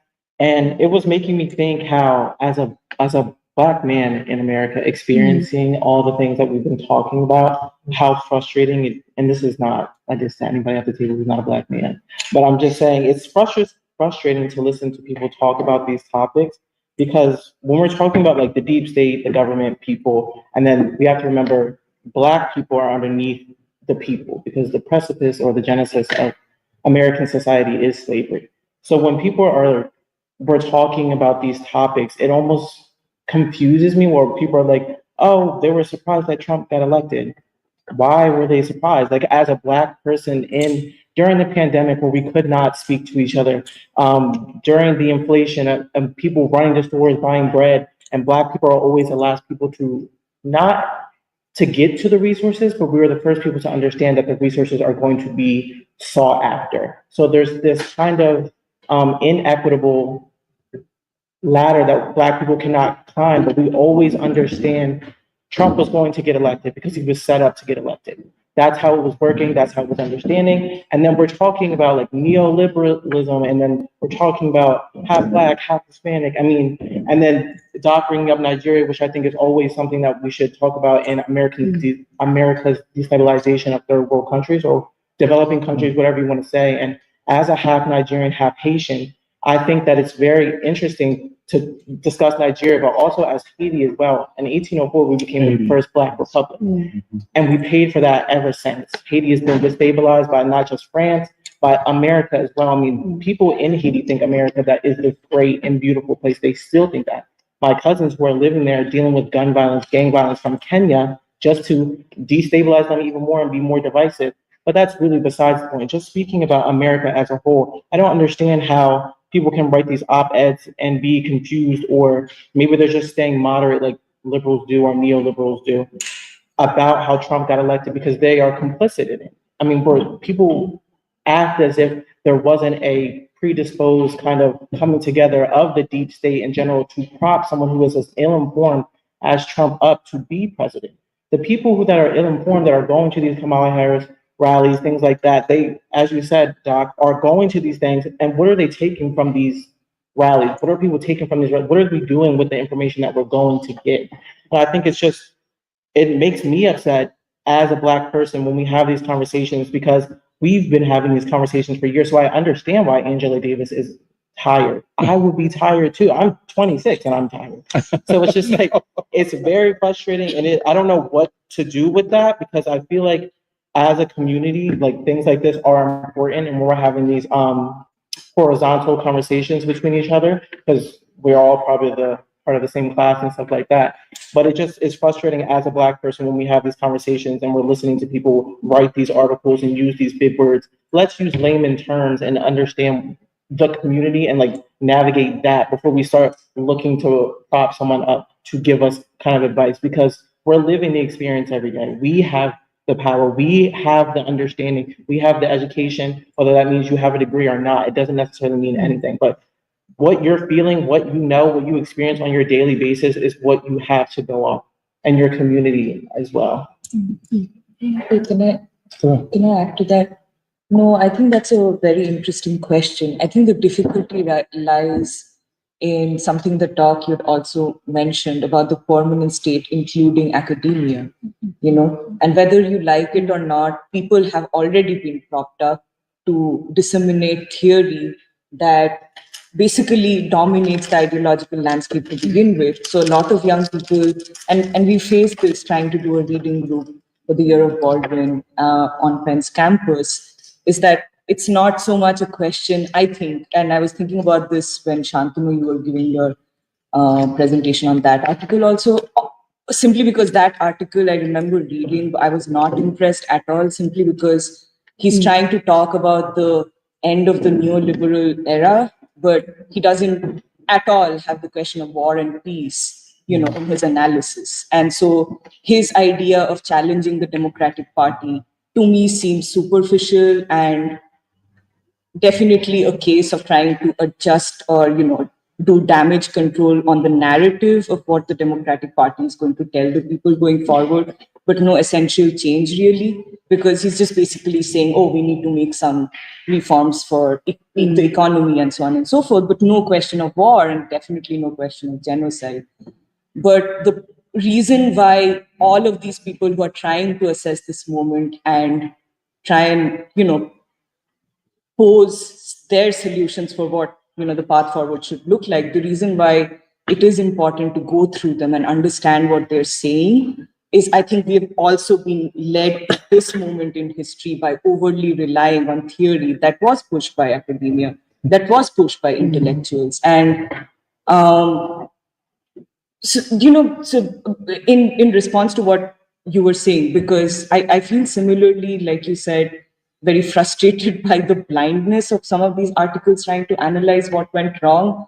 But I know you have to take them seriously because they're part of institutions and an ideological force that actually affects the way people think and act in this world. So yeah, I'm not saying disregard the articles. I'm saying that there's a frustration that comes from it, especially from Black people already voicing these kind of things. Just like what we talk about at the Baldwin reading. Why is Baldwin not highly regarded as a literary genius like Marx and people like that? So I'm not saying disregard what people are writing. I'm saying the topic of discussion should be the Black writers that are having these conversations, the people who are going in the right direction. I think that there's a lot of, not that this person is a propagandist or putting out these articles so people are misled, but I think when you pay attention to the literary works of people who don't know what they're talking about, then you absorb that media and you know what the other side is talking about. But there's so much good media out there that we should be absorbing, especially right now. The election is over. What are we doing now? Reading op-eds from someone who can't make a stand?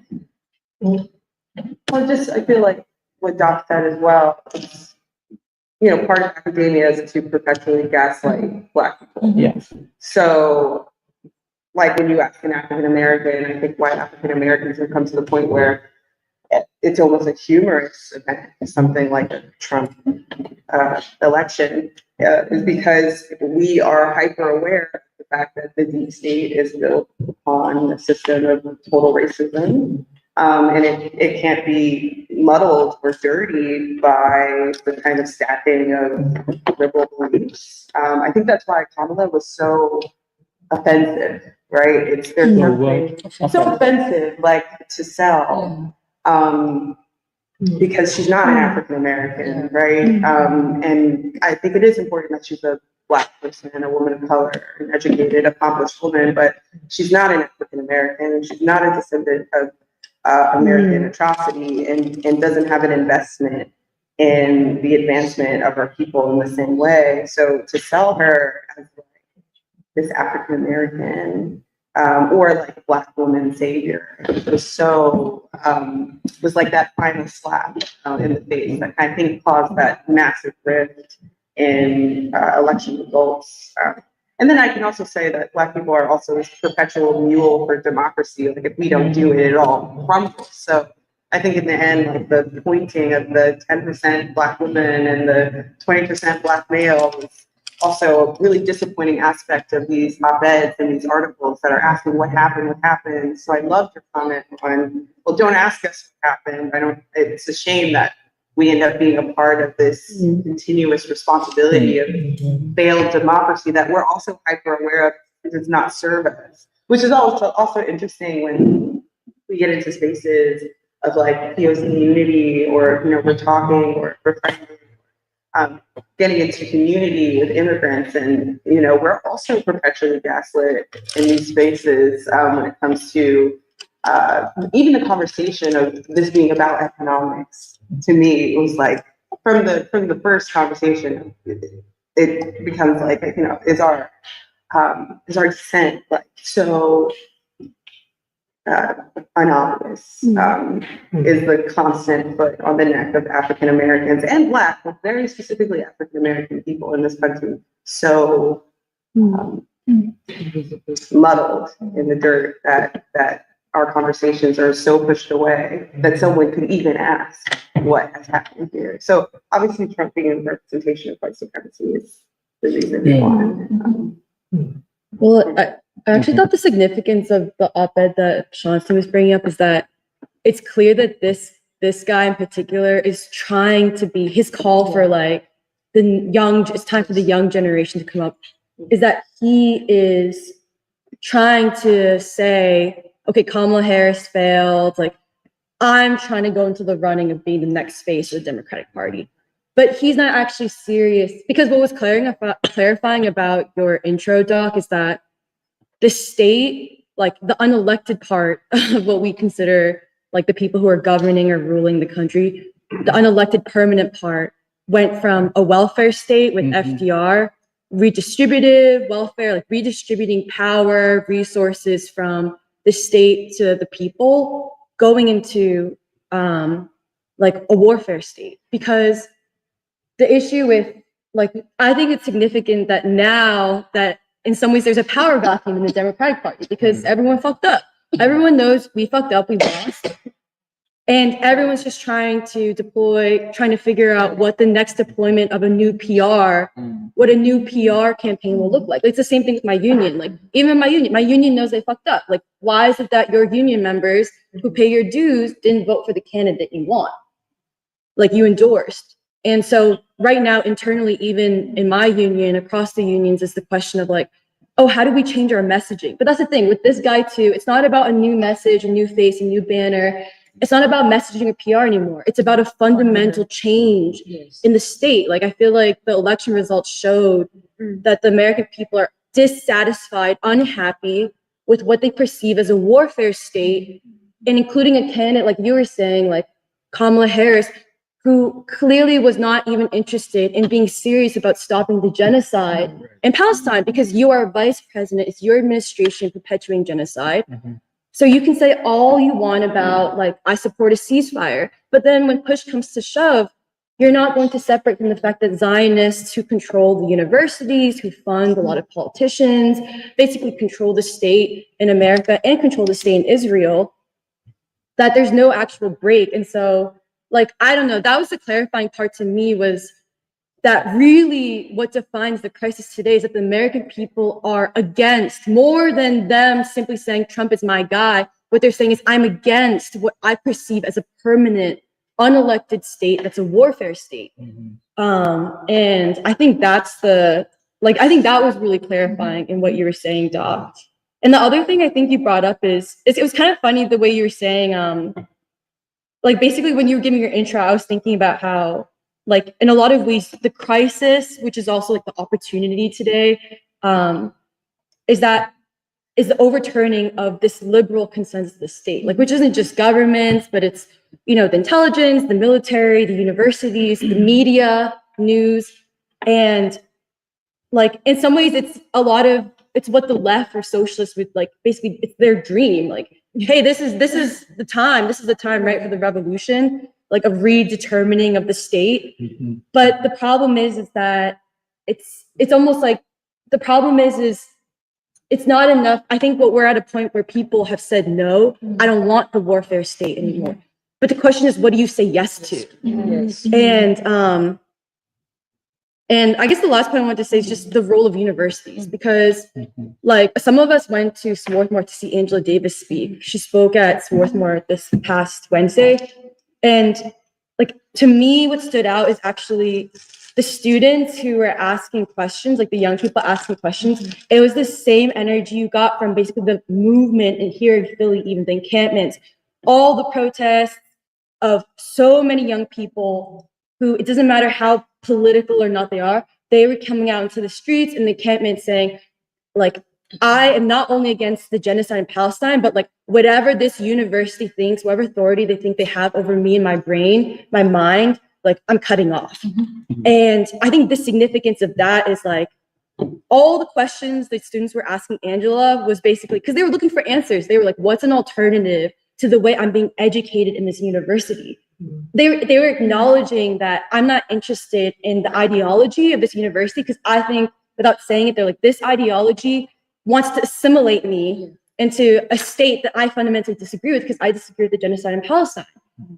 And like, it reminded me of how King, like, you know, you just are kind of searching for the words that King talked so much about, where King was like, the goal is not to ever be a conformist. Don't conform to what is an unjust system, an unjust state, an unjust university. Be a transformed nonconformist. And like, it's students basically saying like, I'm not interested in picking up an ideology that makes me want to assimilate. I'm looking to disassimilate, like leave, like basically leave a burning house, like leave this burning university. Like, and in some ways, I think what was sad was like, yeah, I think Angela, she even said, she was like, oh, it's not my turn anymore, it's your turn.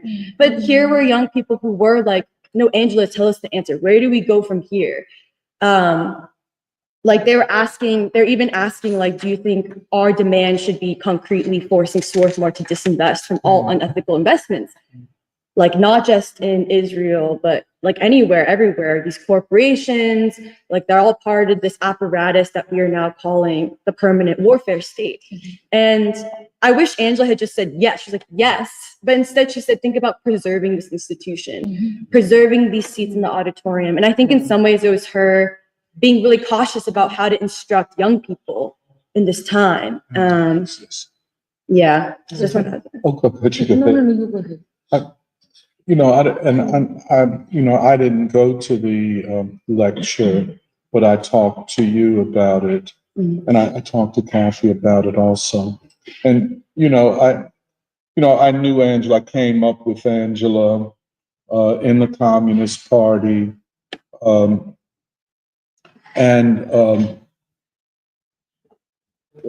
you mind if I just tell you? Because it'll tell you a lot. It'll tell you something about me. In the sense of, just like I could say, I'm the oldest person in the room. So it's y'all's turn. Y'all figure it out. I could just abdicate. But I don't believe in that. I believe, and I don't see myself, a lot of people get it confused, like I'm running the show and all of that. No, I'm just the oldest person and maybe had different experiences. And one of the things is sharing experience with younger people, with younger generations, believe me.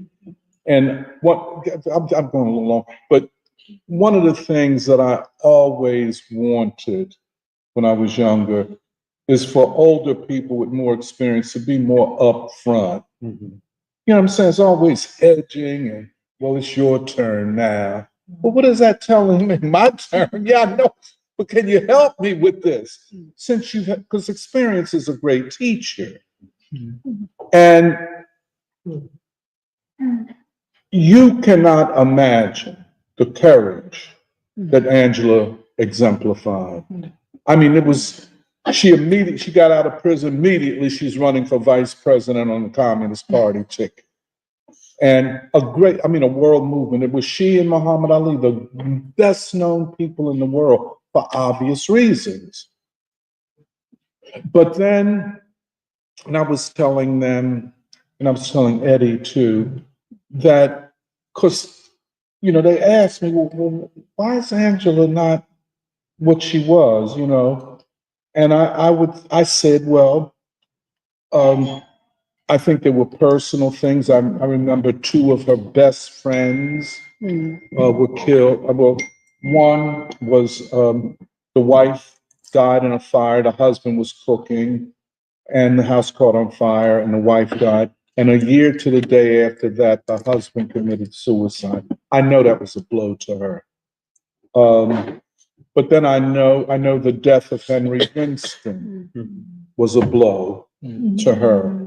It was that, those pillars that you rely upon are no longer there. But then it was the collapse of the Soviet Union and the World Communist Movement. Big impact. And then I remember in 2005, something like that, she rebranded herself. If you read like her essay, The Black Woman in the Community of Slaves, which I think is her greatest piece of writing, books, essays, whatever, a great theoretical development. But then she rebranded herself as a feminist in around 2005. And I remember Sonia Sanchez, I was teaching at Temple then, and so was Sonia, and we know each other. And she came up to me, because I had Angela's recent book at that time called The Race, was it, and the Blues? What was it about Ma Rainey and Bessie Smith and Billie Holiday, and how the blues were early narratives of feminism, Black feminism. Blues legacies and Oh yeah, blues legacies and Black feminism, which I don't think is a good book, and not on the level of other things I know she had written. So Sonia was saying to me, I said, oh yeah, I think I was saying, have you seen her new book? And Sonia said, well, she came out, right? She's out, meaning that, she came public with her sexuality. But I had known that all the time. Angela, she was like Baldwin. That's my sexuality. My life is not that. But then she came out and yada, yada, yada, yada, yada. And this is it was a rebranding of Angela Davis from the revolutionary to what I would consider a bourgeois feminist. And even with all of that, I was on a show and two guys, well, really two white socialists wanted to say something. Well, so-and-so said this about Angela, this, that, and the other. I said, wait a minute, before you go any further, that person you talking about said this and that about Angela Davis. He can't carry Angela Davis's dirty socks. I said other things, but let it be, leave it alone. And then, of course, this supporting of all of these Democrats, from Barack Obama to Hillary Clinton and Joe Biden, and then Kamala. It was just a retreat. And so it's not, and that's what I always say, being of her generation, I know it's hard. It's hard.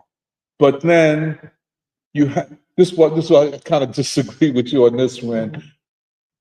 See, the world of ideas, and that's what Angela is, a philosopher, a woman of ideas. And that's what, and I know, well, let me just, I know, we was young and everything. Here come this tall, beautiful woman, smoking them French cigarettes. And we doing cools and Marlboro. I mean, she just and speaking French and German and all that, man. The woman was on, it was nothing like her. But she is a philosopher and a woman of ideas. That's why I'm so much against this Beyonce. Don't bring them people out in front of my daughters and grand. You understand? Angela, a woman of ideas.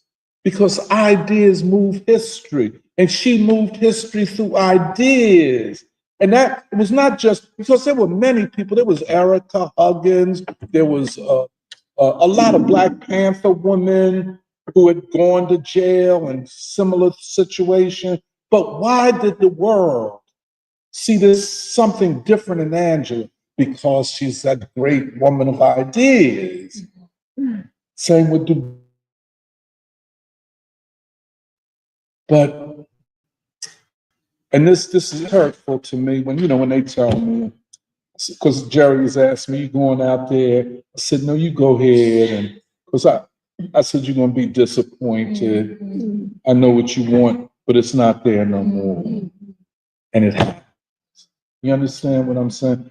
But the ideological struggle is paramount. To understand, you have to understand the world to change it. And that's all I wanted to say. I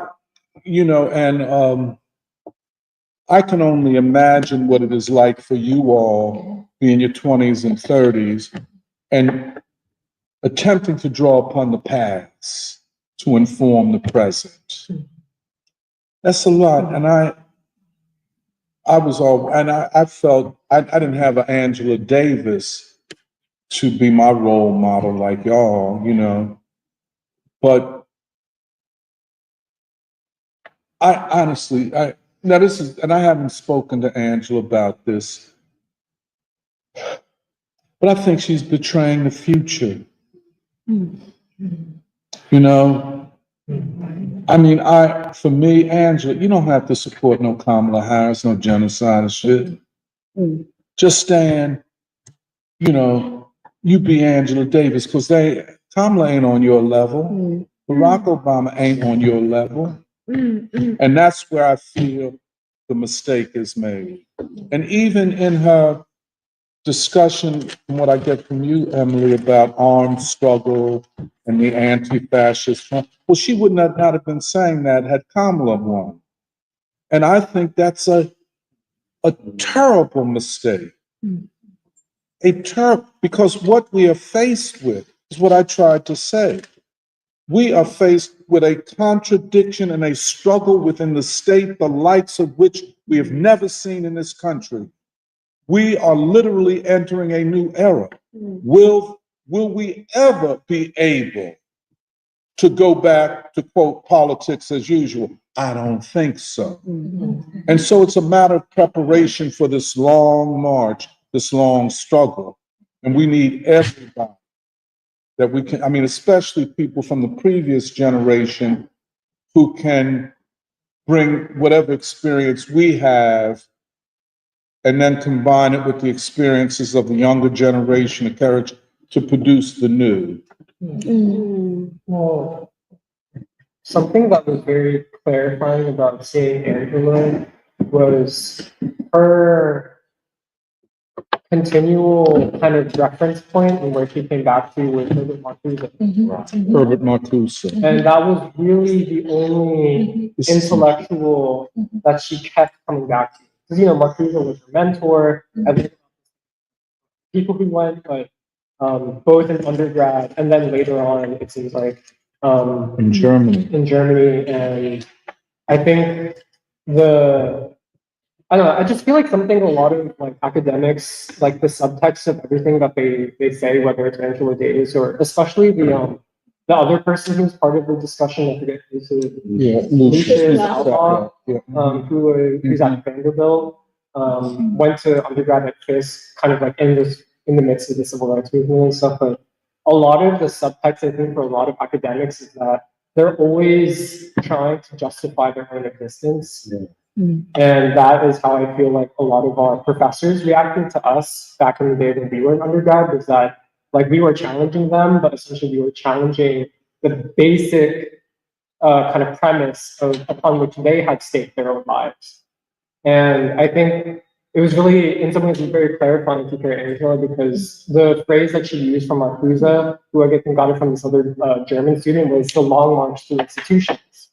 Which is kind of like, actually, like I'd heard that before, but the kind of ethos and idea of it is that like the left needs to actually, like, not go on a long march towards the people, but instead go on a long march through the institutions of power in order to kind of like learn things from these ruling institutions to kind of gain knowledge and to try to basically like subvert them and all that stuff. And I felt like that was the basic kind of message that she was saying was like, you students, in a moment in which you're rebelling against the very fundamental nature of your university and what it stands for, instead, what you should go through is what I went through, which is a long march through these institutions in order to like hopefully make some positive change in them.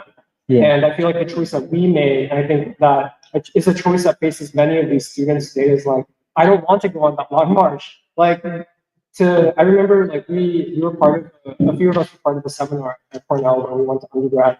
And I remember we were having this back and forth with some of our professors who we were kind of close to. And it's like they were trying to justify, like, no, actually you should believe, like, the university's messed up, but like there's something to be salvaged here. And in some ways they're trying to convince at least a few maybe more gullible students to like basically follow them into that. And but I guess even bigger picture, like part of what's clarifying about that is almost like at the same time that the left was essentially embarking on that quote unquote long march through the institution starting in like the 70s and 80s, that's also the birth of the neoliberal era with like Reagan and everything. And in some ways there's an alignment where it's like it kind of coincides there, because I was trying to make sense of like even like what was neoliberalism or what is neoliberalism, which I don't like. I skimmed through the article that Shantanu talked about, which I don't think it really doesn't answer that question at all. Kind of hand gestures around. He gets into it in the morning joke. Yeah, but I think because there's like historical things that you associate with the era of neoliberalism, which is deindustrialization, outsourcing of jobs, and all that, and essentially this kind of renewed ideology of the free market after that era of like FDR progressive, the FDR progressive state. At least that's kind of how I'm interpreting it. But part of what I think happened, or my guess about what happened during that period of American history from essentially the 80s up until like early 2000s is like exactly what you said of the state is not elected officials anymore. The state, especially during that era of neoliberalism, the question of who governs becomes totally dispersed and displaced into all of these kind of shadowy networks. It's the corporations, but it's also these kind of like non-state governmental actors like the NGOs, all that stuff, and that becomes part of the actual functioning of who governs society. And it's not anymore the elected officials. And I feel like at least that's how I'm partially interpreting it. And so in that landscape too, what remained is quote unquote the left, and especially the left, like Angela, I guess what Angela Davis became, and all these other kind of like leftist intellectuals, is that they essentially assimilated into that larger kind of fabric and larger paradigm in which actually like maybe you do become part of the ruling elite through that kind of like that era of neoliberalism, like the what we talked about earlier, like the quote unquote whole of society approach to governing society, in which actually maybe you do have some leverage because you're part of these elite institutions, and actually like you do think that you can make some kind of like influence on the direction of society. But yeah, I was just making sense of that because I feel like there's a lot of convergence of basically like what the left thought it was doing, what the ruling elite were doing, and essentially, like what was it that marked the shift away from like the FDR era, which is. But you're absolutely right. The march through the institutions literally becoming a part of the institution rather than changing the institutions. You would change. And this guy, Rudy the Red from Paris, is the one that, and then it was taken up over here by a lot of, we could talk about that. But you're absolutely right. They did not change the institutions. The institutions changed them. Also, did I interrupt you, man? Say that again. Did I interrupt you? No, I'm fine. Oh yeah, I was thinking about this more in connection with Trump and the retribution state that is possible, because I'll take like the key example is going to a point. I think her name is Linda McMahon, the CEO of WWE, like wrestling, to head the Secretary of Education with the explicit goal of dismantling the Department of Education, responding to what he calls like the excesses of the state in things like, for example, gender ideology and like trans thinking, and I'm sure he's upset at the big universities as well. Just speak up a little bit, Eddie. I can't. Yeah. He's responding to being upset about like gender ideology, like trans ideas on children, and I'm sure he's also not pleased with the universities as well.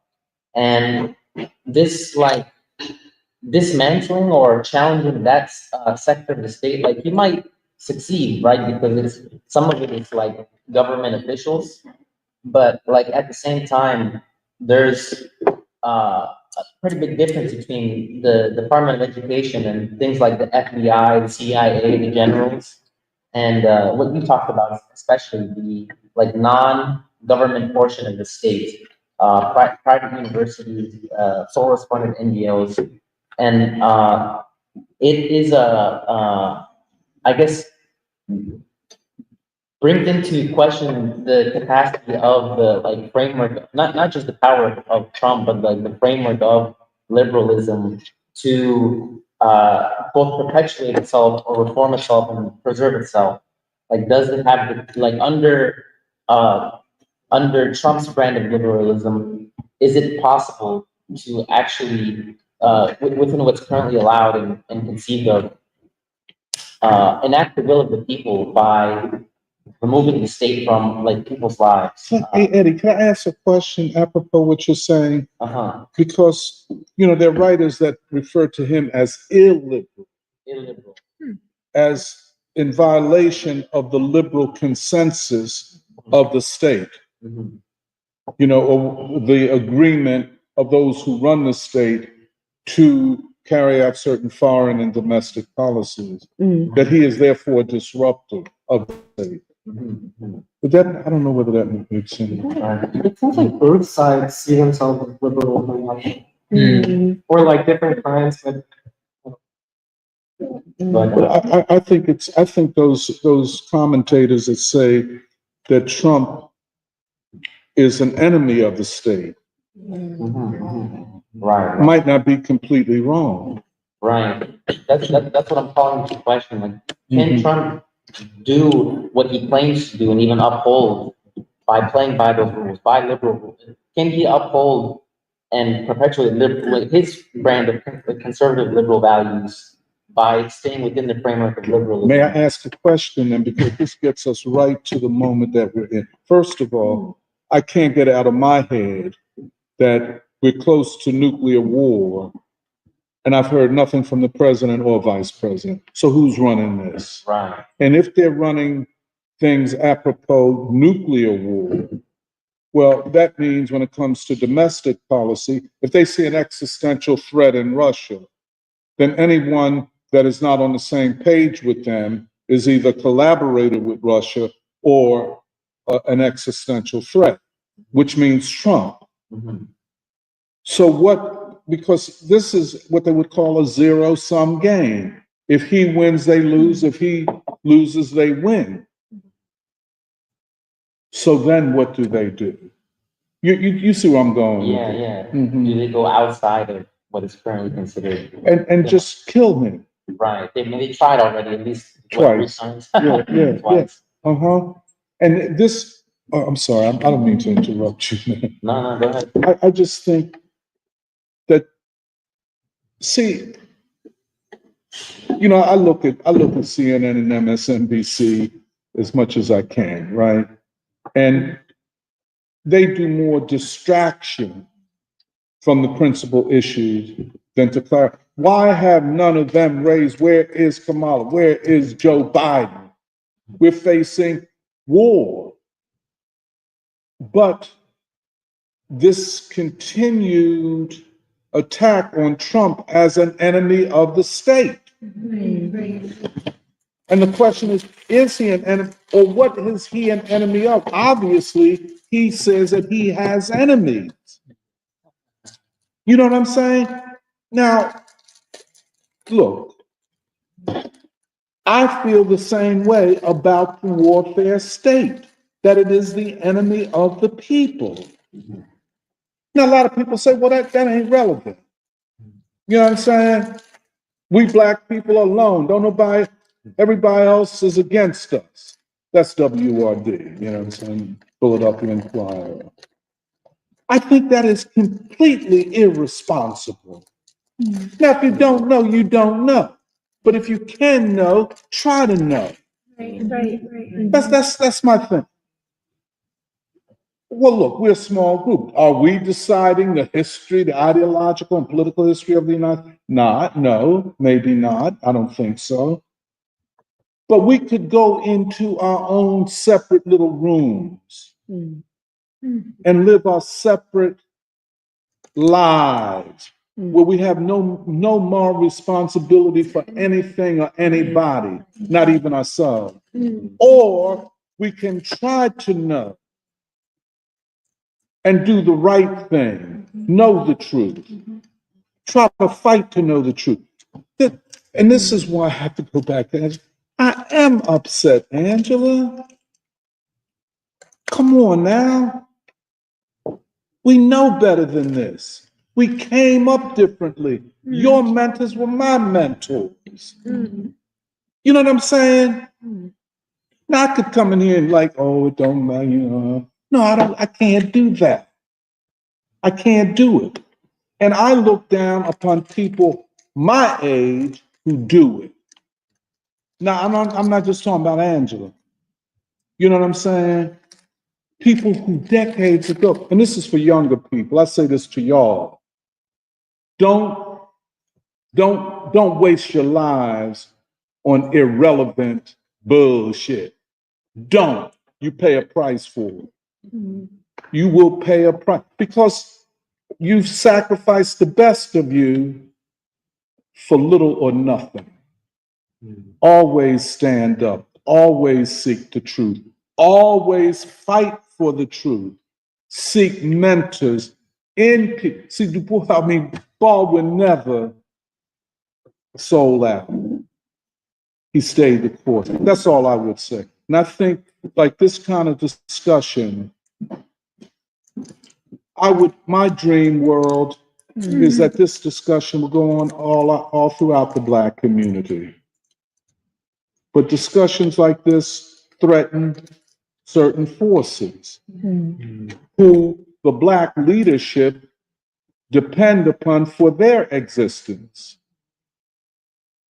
Oh, go ahead. I'm sorry, if I cut Eddie off. Go ahead, man. I'm sorry. No, yeah. I mean, I was likening what Trump proposes he's going to say, do, similar to what Angela Davis claimed. Okay, and other academics within this current institution, I'm going to reform it and make it what it can and should be.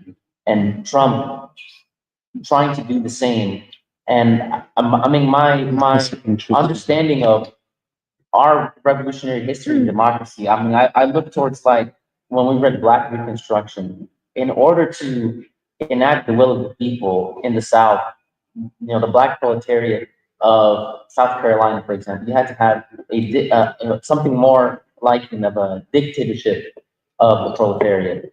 You had to go beyond what currently was conceived of as being allowed. Absolutely. And it was interesting because this was like, I mean, I got this from you, Jeremiah, of Reed Lenin. It was like two states operating kind of at the same time in the South versus the North. And, you know, I don't, I don't believe I have the complete answer, but I have reason to believe that it might be necessary to go beyond what is currently even considered a liberalism to even have any hope of having liberalism, and that puts a little bit outside of what Trump might be allowed or prepared to do. And then at the same time, you know, I haven't seen the Trump movement really dramatically increase the democratic capacity of the people such that they are more organized and able to think and thus govern together. And so I also put it a little bit past what Trump is capable of, or the Trump movement is capable of doing. I agree with that. But yeah, I just like actually Trump and Angela Davis. Very different people. Of course. One is very revolutionary. Go ahead, Sabine. I was gonna bring in, we sort of talked about journalism and the media and where are journalists, in relationship to these important issues. And before the election, I had seen Ta-Nehisi Coates at Girard College because he's promoting his new book, The Message. And I went with my parents. It was an event, it was 1,800 people. And it's sort of like what you were saying. These are the kinds of conversations before the election we need to have in the Black community. And it was actually, my parents had never seen Girard College before, but they understood the importance of, actually Martin Luther King came here. As little as my parents know about this country in Philadelphia. And Ta-Nehisi Coates, some of you may know, but most of you know, I was very interested in the student movement. I was a student activist when I was at Temple, mostly advocating for Palestine, but also anti-gentrification and against the Temple Stadium. So I'm looking to these people like Ta-Nehisi Coates who are speaking up about Palestine. Those are rare people. And I'm looking at people like Angela Davis. I'm looking for, someone to guide me, even now, now that I'm not a student. And Ta-Nehisi Coates, he was all right. Like, Mark Lamont Hill was all right. But he was, at one point, he was like, oh yeah, at the Atlantic, I had all these people, smart white people guiding me, being my editors, and I had 5 editors. And he's like, the difference now that I've gone against the mainstream, and I've spoken out about Palestine, is I have Palestinians as my editors. I have some young Black and brown writers. And I was like, you're offering us nothing new. This was a bunch of bullshit. This is, we need new theory. We've already learned from this election that Black faces and high places, are not what the people want. Like, it's not the route forward. And, I guess my mom and dad were like, who is Ta-Nehisi Coates? He doesn't even matter. He's just a celebrity to these, 2,000 people, people who watch MSNBC and care about that stuff. And, he's manufactured. He's from the Obama administration. He's mentored by The Atlantic and a Zionist media publication. And he did not do anything to cut ties with the Zionist establishment. He didn't hurt their feelings. He basically said, you guys need to listen to Black people more, which is true. But, I had found out at the event that his father owned the publishing house and was a member of the Black Panthers. And so,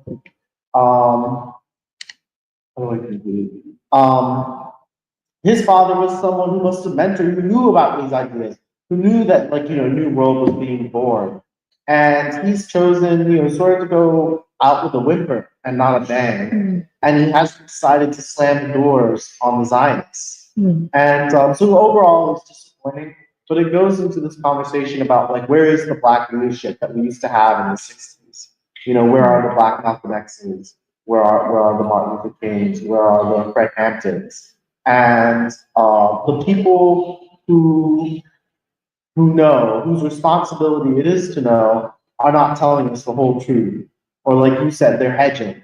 Ta-Nehisi Coates, although he made an important, U-turn on Palestine, is hedging. And he still wants to go back to the establishment and be like, oh, okay, yeah, I did you wrong, but I'm still gonna write for you. And there's something else I wanted to add.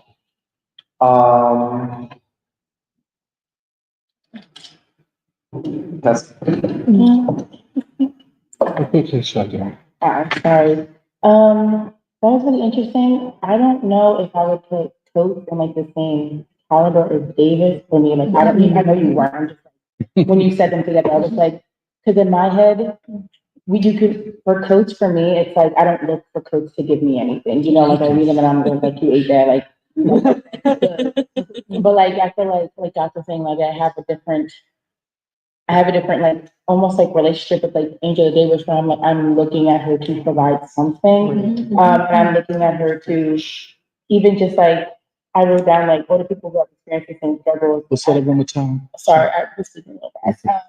I said, older people who have experienced the same struggles, I'm like specifically speaking from like a Black lens here, advocate and then don't kind of like speak on their experiences, which make young revolutionaries start from scratch. And I think Make young revolutionaries. like start from scratch. It's Yeah, kind that's of, yeah.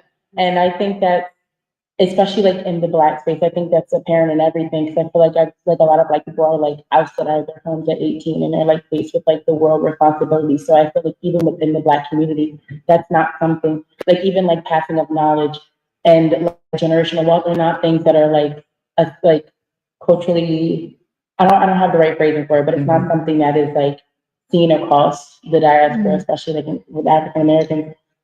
But like when I think of Coates, I think, well, why don't we just have new writers? You know, it's kind of like for him, it's like he's not a revolutionary to me. Like he writes well and like it's good messaging, but it's like you can elevate someone else to that point. Where I don't think that we're gonna get another Angela Davis in our lifetime. I hope so, but it's also like I feel like there's so many factors at play that prevent these sort of things. Like we're not in the same situation that we were when Angela Davis was rising up. It's a lot harder for revolutionaries to get like, you know, to get recognition on that level without being imprisoned or, you know, being killed. And then I've been thinking a lot about the liberalism thing this whole time. And I remember your question earlier, like how much of liberalism is left. I don't want to be like radical or anything, but I would almost say none. I would even say you can look at an attack on liberalism, like even if you look at FDR, which like, I know is a shocker, but it's also like it's supposed to be like this separation or almost like a lessener of governance from the government onto the people. And I feel like if you look at FDR, that was a large overtake of that. And I don't love FDR now, but it's also like if you look at like just liberalism in general, because again, he was more of a progressive lens in my head and less focused on the liberalism. Because I feel like when you have social programming, you are taking a bit of liberalism away because you're implementing more progressive ideals. And then there's a continuation with like Truman.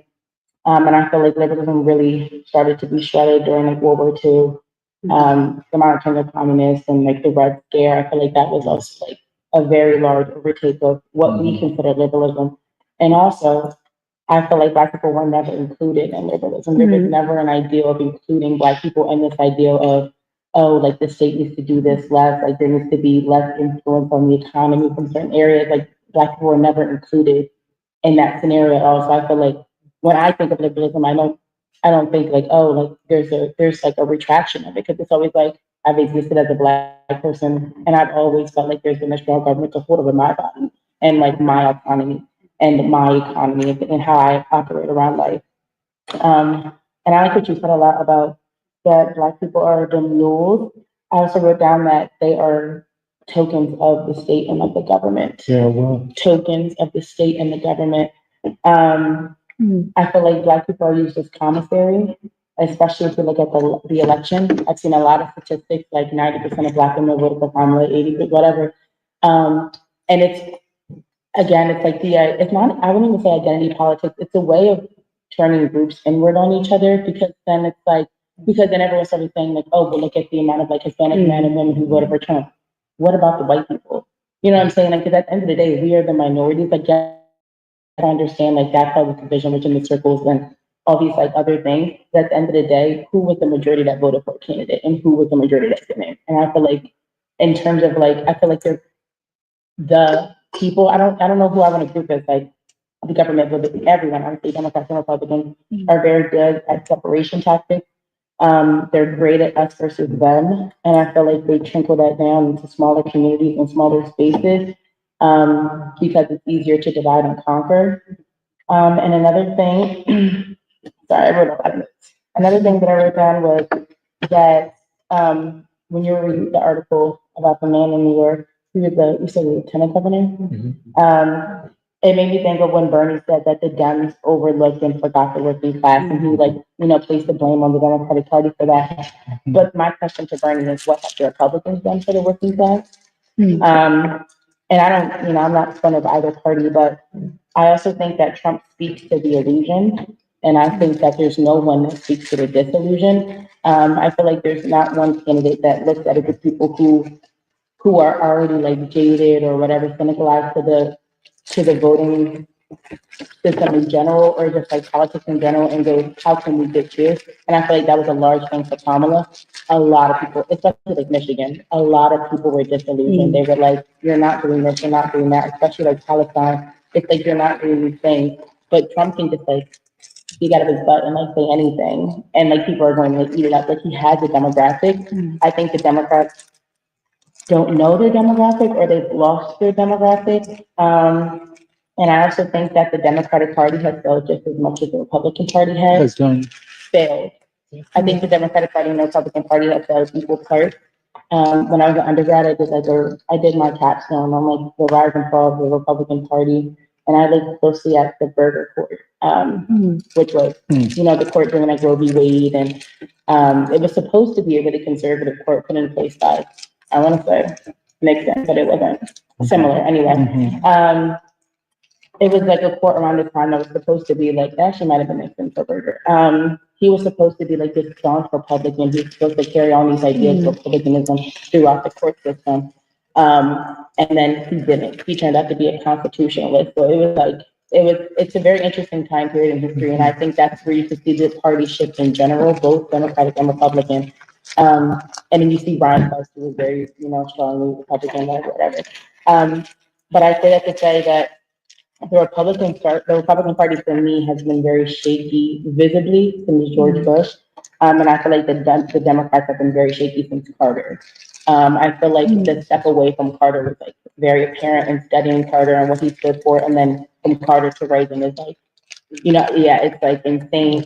So I think that both parties have failed. I think just one party is allowing a man to be like, to be the Bonaparte. He's allowing the party to be him, like, because again, like you'll see Republicans against Trump, but it's always like Trump is not the party in a way. Like Trump is Trump, and people who vote for Trump are Trump fans. And even the Republican Party just had to be like, well, that's it. While the Democrats, I feel like they're still very attached to the idea of being a party and being an institution, while the Republicans are trying to step away from that. So I feel like both parties have failed. It's just they're doing different things about it. But Republicans have always been good at planning. So yeah. Can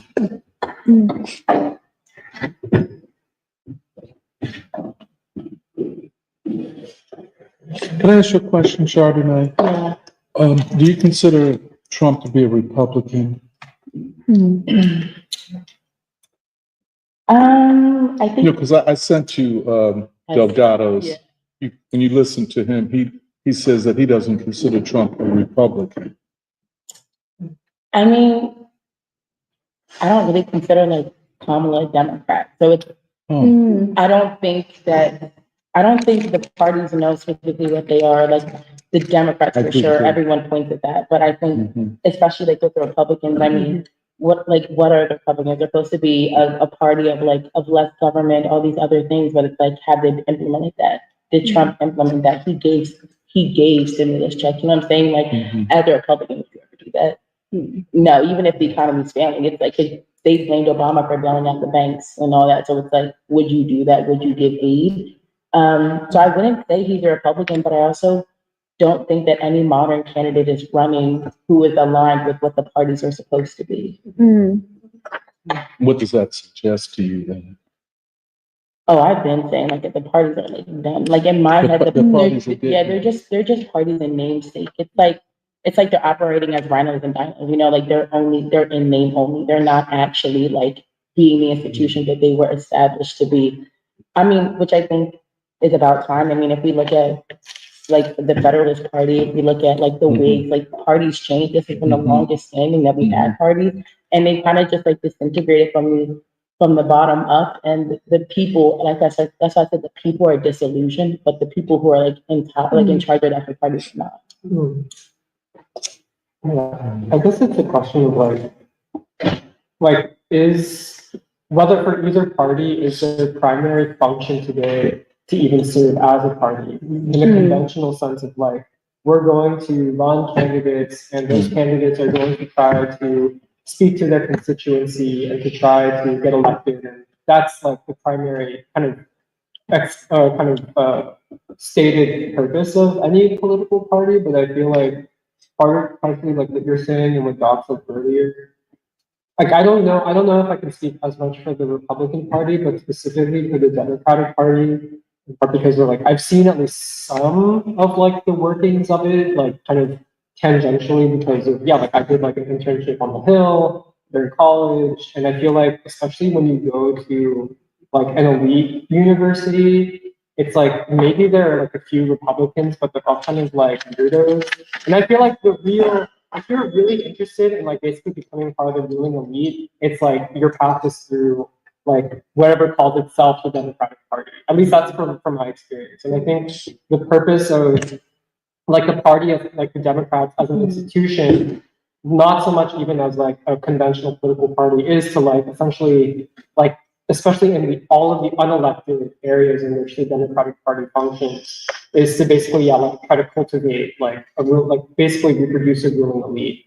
And I think that's partially reflecting the fact that like like so much of what is even called the Democratic Party is not just the party itself proper, but it's like literally this kind of giant network of like the party, all of these NGOs, all of these interest groups, like all of these nonprofits, all of these consultant groups and all that stuff. And like even if you look at let's say like someone like Tony Blinken, who's like the Secretary of State, like first of all, like obviously not an elected person because like that's not how it works. But also it's like he is like someone who represents in many ways kind of like what's called the revolving door in Washington, where it's like like he just kind of circles through all of these different like it's like I forget what because he was part of like some consulting group like prior to joining the Biden administration. But I feel like that's really if the Democratic Party in particular has any kind of purpose, it's not really about electing candidates, and it's more about trying to reproduce like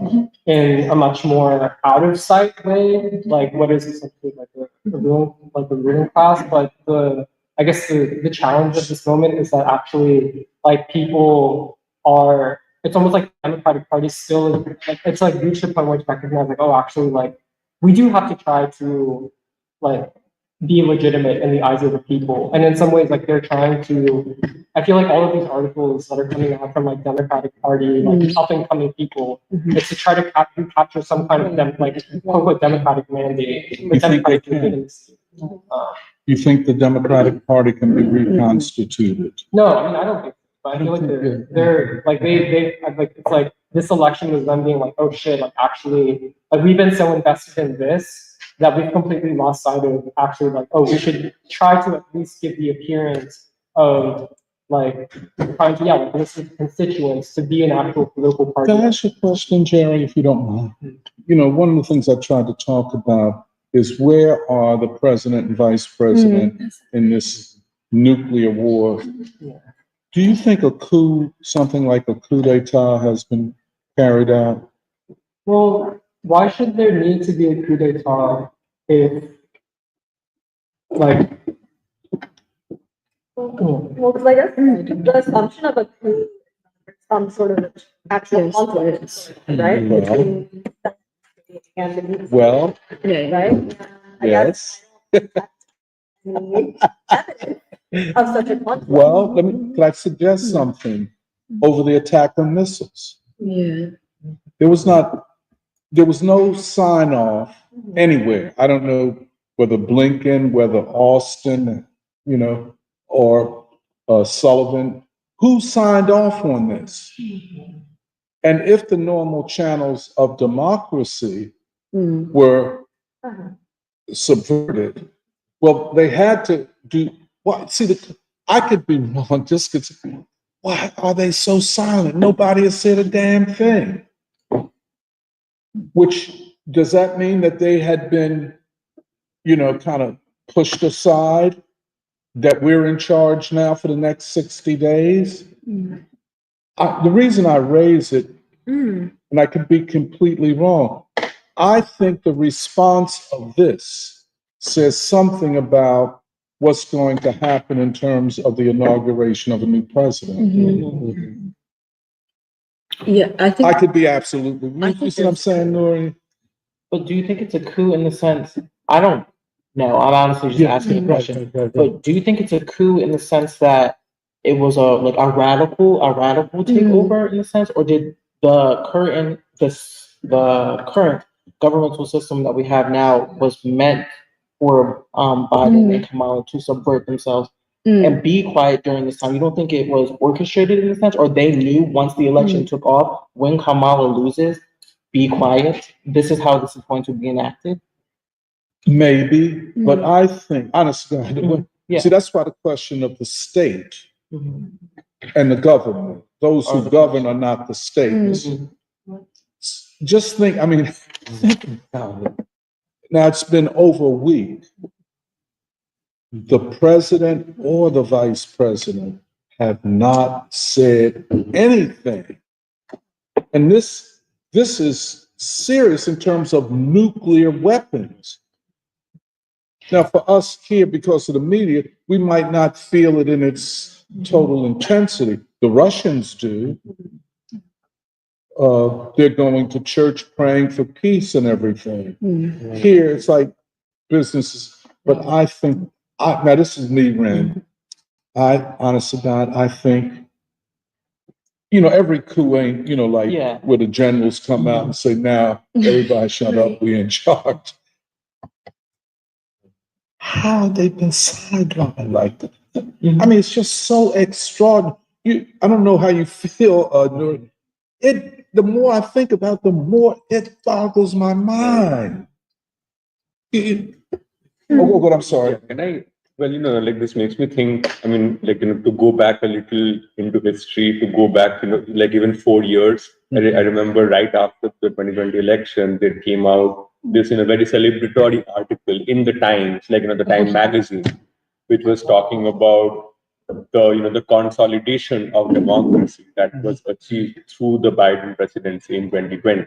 And essentially what that article was, it was extremely self-congratulatory, and it came out by it was written by the orchestrators of like a cabal of these, like part of big money, part of Silicon Valley, part of Wall Street, and part of the deep state in Washington, who were talking about how how the election of 2020 has apparently showed the lesson, or they've learned the lesson that democracy is not democracy is not a self-correcting mechanism of the rule of the people.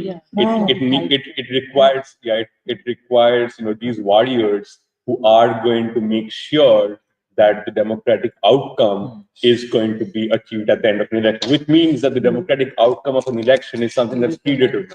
Right.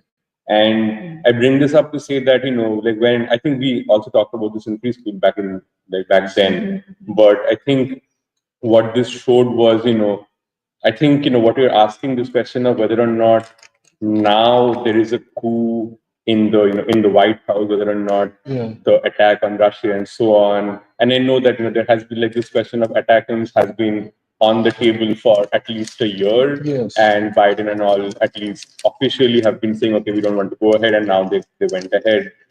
But I bring this up to say that, it seems that this entire 4 years has been, or at least has had signs of a coup itself, the whole thing, because essentially what these people were arguing, and these were not people critiquing the Biden administration, they were the champions of it, that we have succeeded in, like, essentially, like you can interpret what they were saying to say that, okay, we have succeeded in the coup, that now the government that's going to rule this country is going to be actually, it's inseparable from the state, which has run for like forever, like since the Cold War.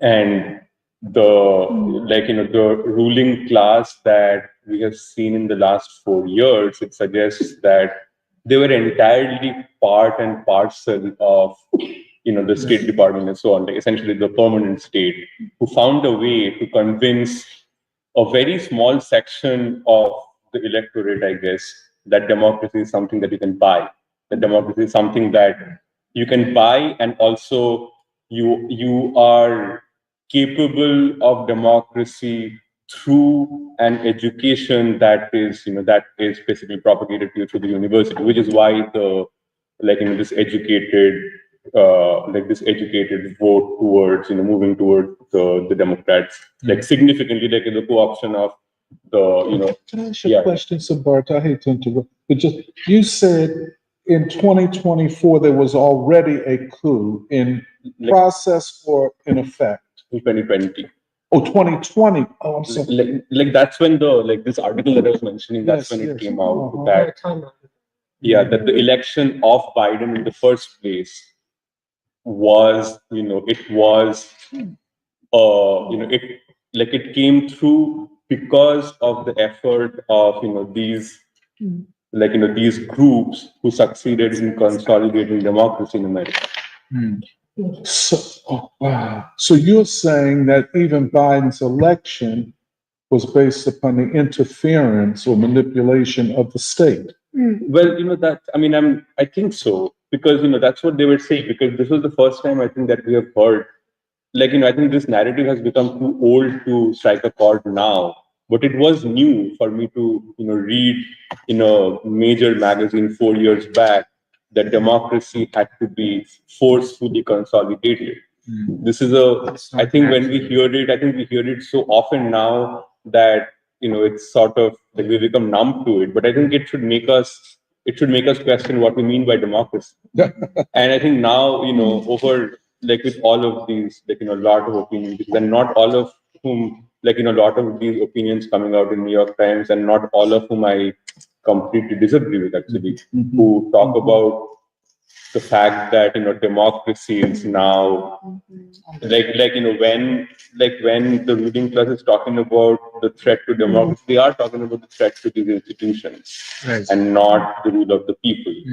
And the rule of the people is a threat to the institutions. And just one more thing. I was thinking of this also because of, your introduction that the FDR state and the possibility, or at least a real possibility of a challenge to the state now through through Trump. And I wanted to ask this also because we're talking about the FDR state, but we also know that in FDR, first of all, he was probably the longest running president, right?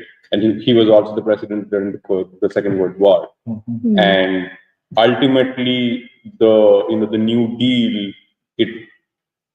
I guess I don't know a lot about this, but I don't know if the New Deal is seen completely as a success in terms of the programs that it achieved, or whether or not the big, or whether America going into the Second World War was ultimately what got out. What got us out of depression.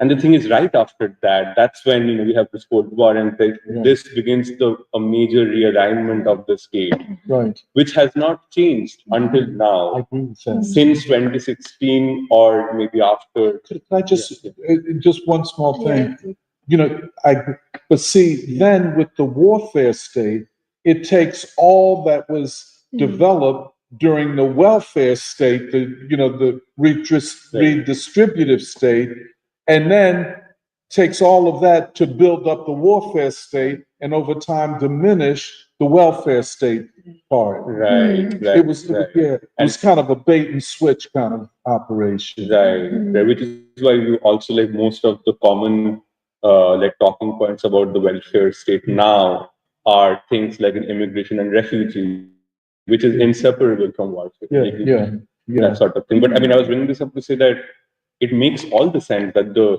state would go, teeth out against this and try to enforce a coup to make sure that a change in the state cannot be worked out. Because I think this moment reveals it brings back certain fundamental questions that absolutely had not been worked out here in terms of what is the state and the economy and everything, and the legitimacy to, what is it to be based on. It has been based on war for 75 years, which is why I feel like part of what I'm struggling with even the coup thing is is Biden responsible or not? Like, is Biden and Kamala Harris, are they responsible for the genocide in Gaza or not? I think they are. And so, but that's part of the, like, what I'm confused by is like, because this was the conversation that also happened in the Chicago event. Of like, oh, is Biden and Harris, are they purely just controlled by shadowy actors who will never know? And is that really where power is? Or is there actually a moral responsibility to hold, even if they're not making all the decisions, But let me say Biden this, and Harris responsible right. for the genocide? And Jerry, let me just ask, do you feel that there's something extremely unusual about the absence, not just the, but the complete absence of the president and vice president? Yeah, I don't know why. I feel like I'm just, it doesn't make sense to me why we need to be a coup Well, as opposed to merely like, yeah, like maybe. that's another question though. Let's go through it step by step. Okay. We both would agree that that is something I would put highly unusual. Okay. Now, the next question, which I don't feel we have to answer, is, well, why would they have to do that? Kamala Harris and Biden would go along with whatever they wanted anyway. But see, it's there right at that point, that deep questions about, well, would they?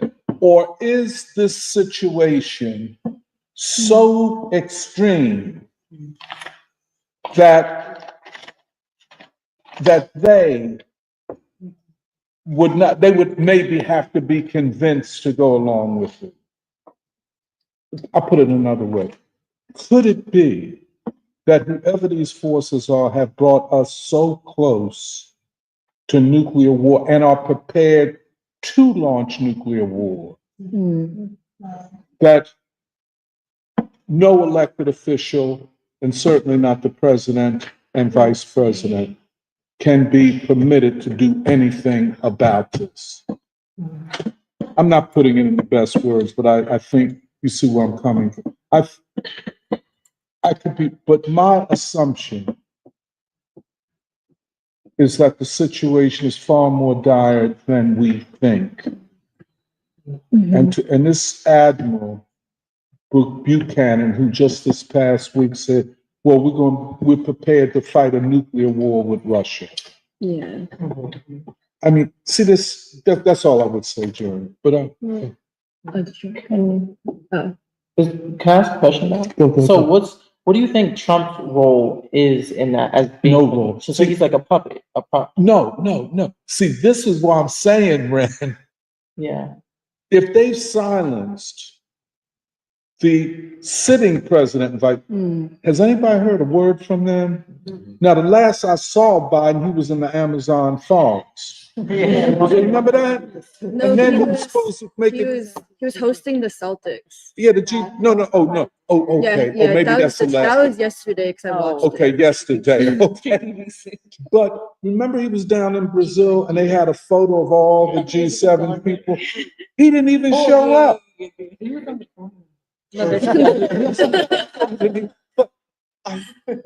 But to Ren, I am saying, if what I'm assuming, and again, I take what Jerry is saying too.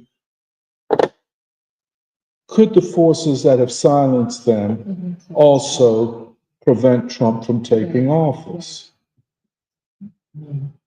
Now, if it is a coup, I could be wrong, but there is something extraordinary about the president and vice president in this kind of situation where the Russian president on national TV in his country said, we are close to nuclear war. We have put our nuclear. In fact, they have admitted in Russia that they have their nuclear weapons stockpile on a higher level of preparation, whatever they call it, than ever in their history. You see how I'm coming? It's something so unusual.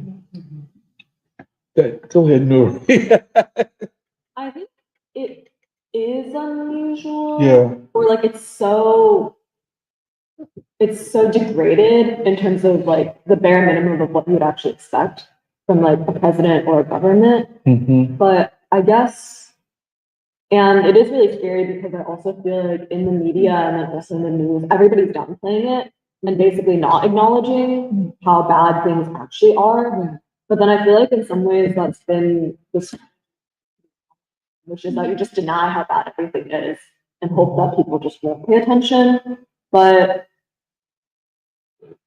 I feel like Joe Biden, like he was at like the state dinner and then like the Celtics or whatever, Celtics. And then Kamala Harris hasn't tweeted since November 7th. And no, but then I feel like with Kamala, like I feel like it doesn't really make sense to expect her to actually say anything. Like she was too stressed to like go on a podcast. But why wouldn't you expect it? Yeah, I mean, why wouldn't any? I mean, you would expect that a president or a vice president would say something about this, even crossing the line to use the attack rooms. That was a secret. I mean, we're giving them well, who gave them the right? The Ukrainians the right, which means the Americans. And if the sitting president of Russia says that we are in effect in war with the United States, and nobody has said, I mean, it is highly unusual, I would think, even though they can play their dramatic roles and you know how they bullshit. But even this, it's I think unusual. But go ahead, I'll cut you off, Maureen. But I guess the part of how I hadn't thought as far as basically preventing Trump from taking office. I think I'd seen it as like tying Trump's hands so that whatever is happening with the Russia-Ukraine war is like so entrenched or so set into motion that Trump no longer can do what he said that he wanted to do, which is end the war and like in Ukraine. Yeah. Well, say that again. He said he was going to do it before he took off. Yeah, right. And so I feel like that's definitely part of what's at play, but then preventing Trump himself from even like reaching office feels like, incredibly extreme to me, which is why I think I'm just like emotionally. It's emotional, very disturbing, yeah. Because also, I think the question of like, to what extent the government is a part of or independent from the state is one question, and then also the whole of society approach, where I feel like whether you say that it's like Democrat or Republican, I feel like there has been, if like an elite consensus of governance that has like control over like the CIA, the Pentagon, all of that. And I guess even without, like, even though Trump has stated that his goal is retribution and trying to dismantle some of the state, I guess I'm also confused as to how effective he truly can be in actually executing it. If he's actually like, to some degree, limited by like the courts or limited by like some of basically that elite consensus, which he's going so like intensely against. And so I guess the piece that I don't understand is if that's what's happening, why do they feel so threatened that they feel like they have to make these moves now? Well, let's explore that. Let's explore that point. Right. Why do they feel so threatened? Right. But the first thing is, do you think they feel threatened? Who is that? Is The state. the deep state. Yeah, the deep state. Okay. Yeah. No, that's a good question. Trying to keep up with Yeah, y'all. because I'm assuming they are the ones that carried out the coup. When silent coup, they did it. But do you think there's a reason for them to feel threatened? I don't. I don't think that in terms of like Trump's presidency and his like. Well, let's start with the attackers in Ukraine. Okay. Right. And you think there's a reason for the deep state to feel threatened? I could make an argument for it, and I could be wrong, but I could make an argument. What would be your argument? That first of all, the expansion of NATO and the surrounding of Russia, and their aim, as stated by Biden, to bring the Putin government down. that the war in Ukraine is to deplete Russia of its economic, military, and other resources, to so weaken it and put sanctions on them that they would, submit or surrender. That has gone completely opposite. The Ukrainian army is being defeated. Ukraine is on the verge of defeat. And so then they said, we're going to make a last-ditch effort. And so these attackers, and also the British Storm Shadows, the same kind of weapon. And the Russians said, now you've crossed the ultimate red line. And we are at war with the United States, which they had to know when they gave. First of all, we don't know who gave the order for the attackers. We don't even know that. You did that was a secret thing. Suddenly they get the right to do it, and the next day they do it. But I feel like that's not as abnormal. Like in my head, because all I keep thinking of is like the Bay of Pigs. And like JFK didn't know they had missiles there. You know what I'm saying? So it's like JFK was like, why are you about to blow us up? Like we don't have missiles But there. wait a minute. But see, here's the abnormality of it. First of all, this is more than the Bay of Pigs. Yeah. Or more than the missile, because Right. But what I was going to say is, I think the loss of Ukraine is more important now than the loss of Cuba was then.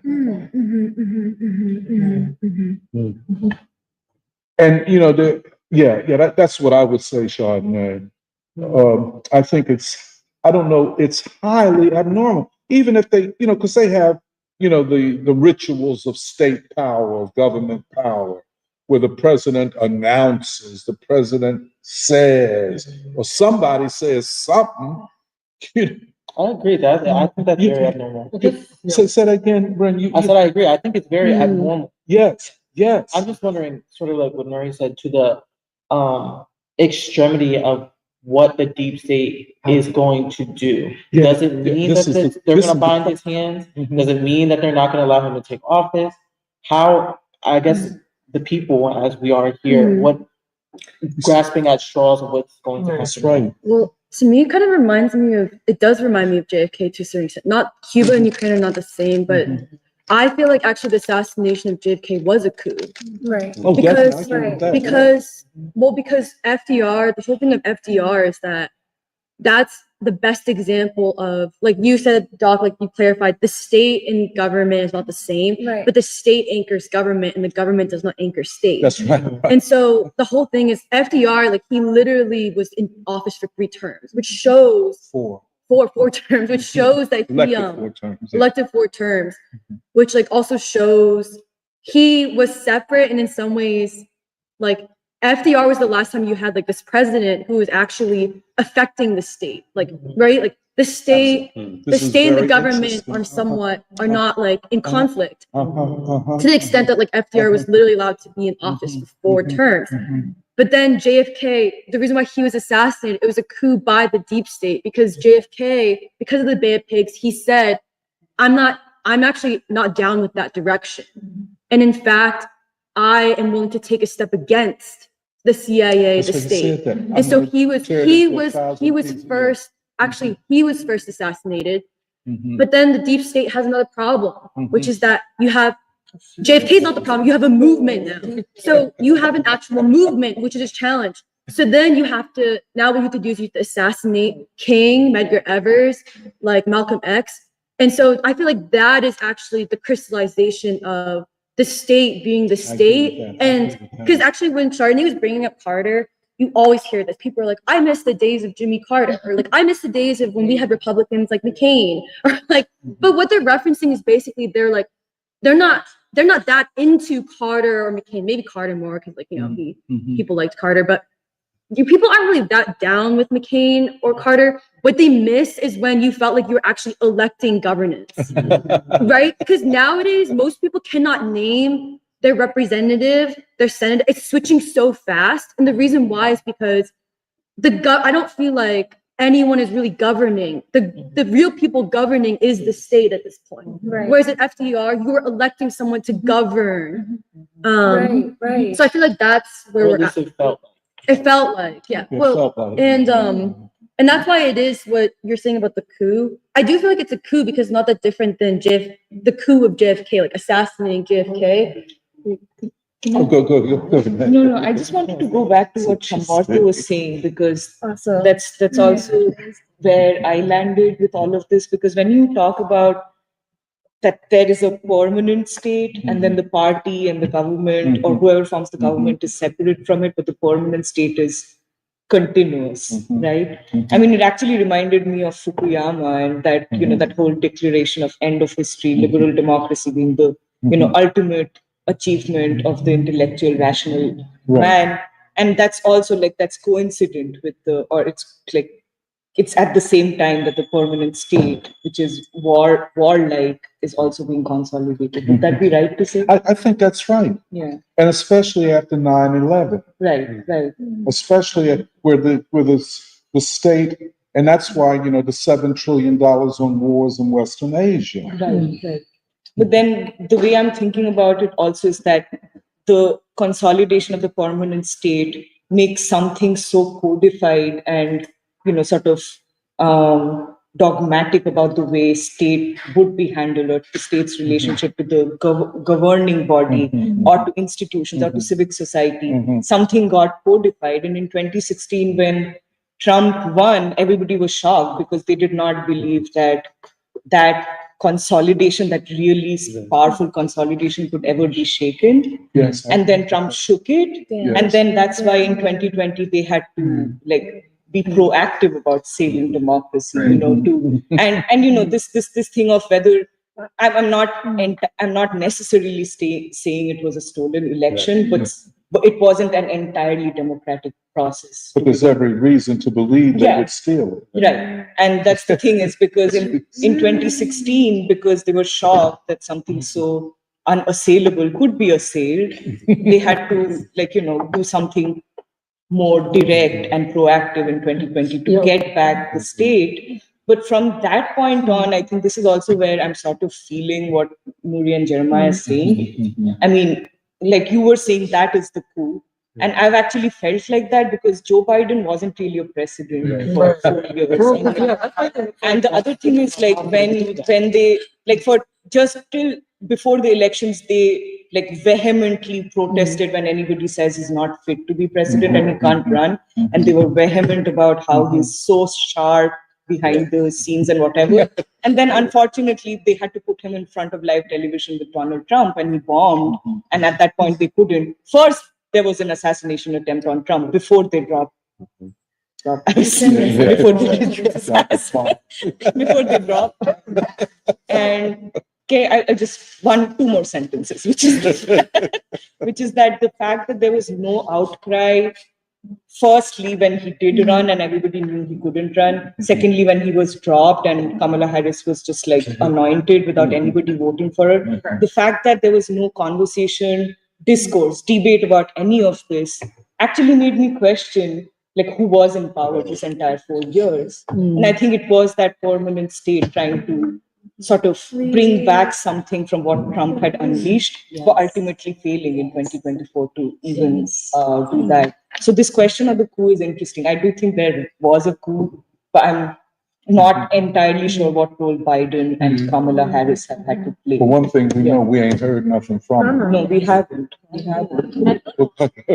From them does signify a sharper turn even further into but I think basically what I feel is that there has been a precedent that has been set over the last 4 years where you don't expect anything from Biden. You don't expect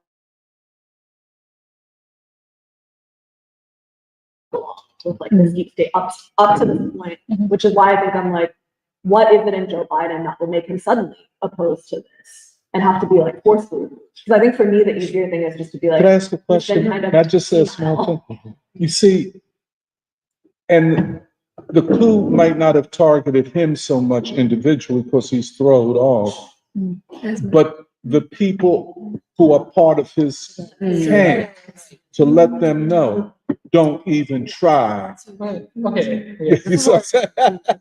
I thought that, okay, because my interpretation of what's been happening is that it's the same people who are making the decision. But that like, okay, yeah, this because I feel like it is still like Jake Sullivan, Tony Blinken, all those people. How do who you are- know that? Okay, this is my assumption. Okay. So this is maybe the counter, Okay. or maybe a slightly different way of how I guess I've been seeing it, which was basically up until now it seems like like obviously Biden is not really the one who's making decisions anyways because he's senile, probably has dementia, is not really there, and so that has necessarily that has in many ways exposed the fact. Yeah, whether it's like Gaza, Ukraine, China, whatever, Biden's never really been the one who's been making decisions anyways. And so to me, it seems that, especially if at the same time, the current basic thrust of the administration itself has been towards escalation with Russia and, like also doing all this stuff in the Middle East and everything, it seems to me that what my interpretation of events was that basically the same people are making the decisions. It's just they drop the pretense of even needing to like justify it to the public. And that to me is like if there's a quote unquote coup, it's that the who's making decisions hasn't really. This is my hypothesis or guess, but it's like whoever's making decisions hasn't really changed that much. And it's more that maybe they just don't feel the need, like because things are so extreme, they don't need to even like use a public figure like Biden or Kamala Harris to But see, justify these are what the they're doing. rituals of government. Yeah, To make, but let me, I think- okay, good, you go ahead, Jerry.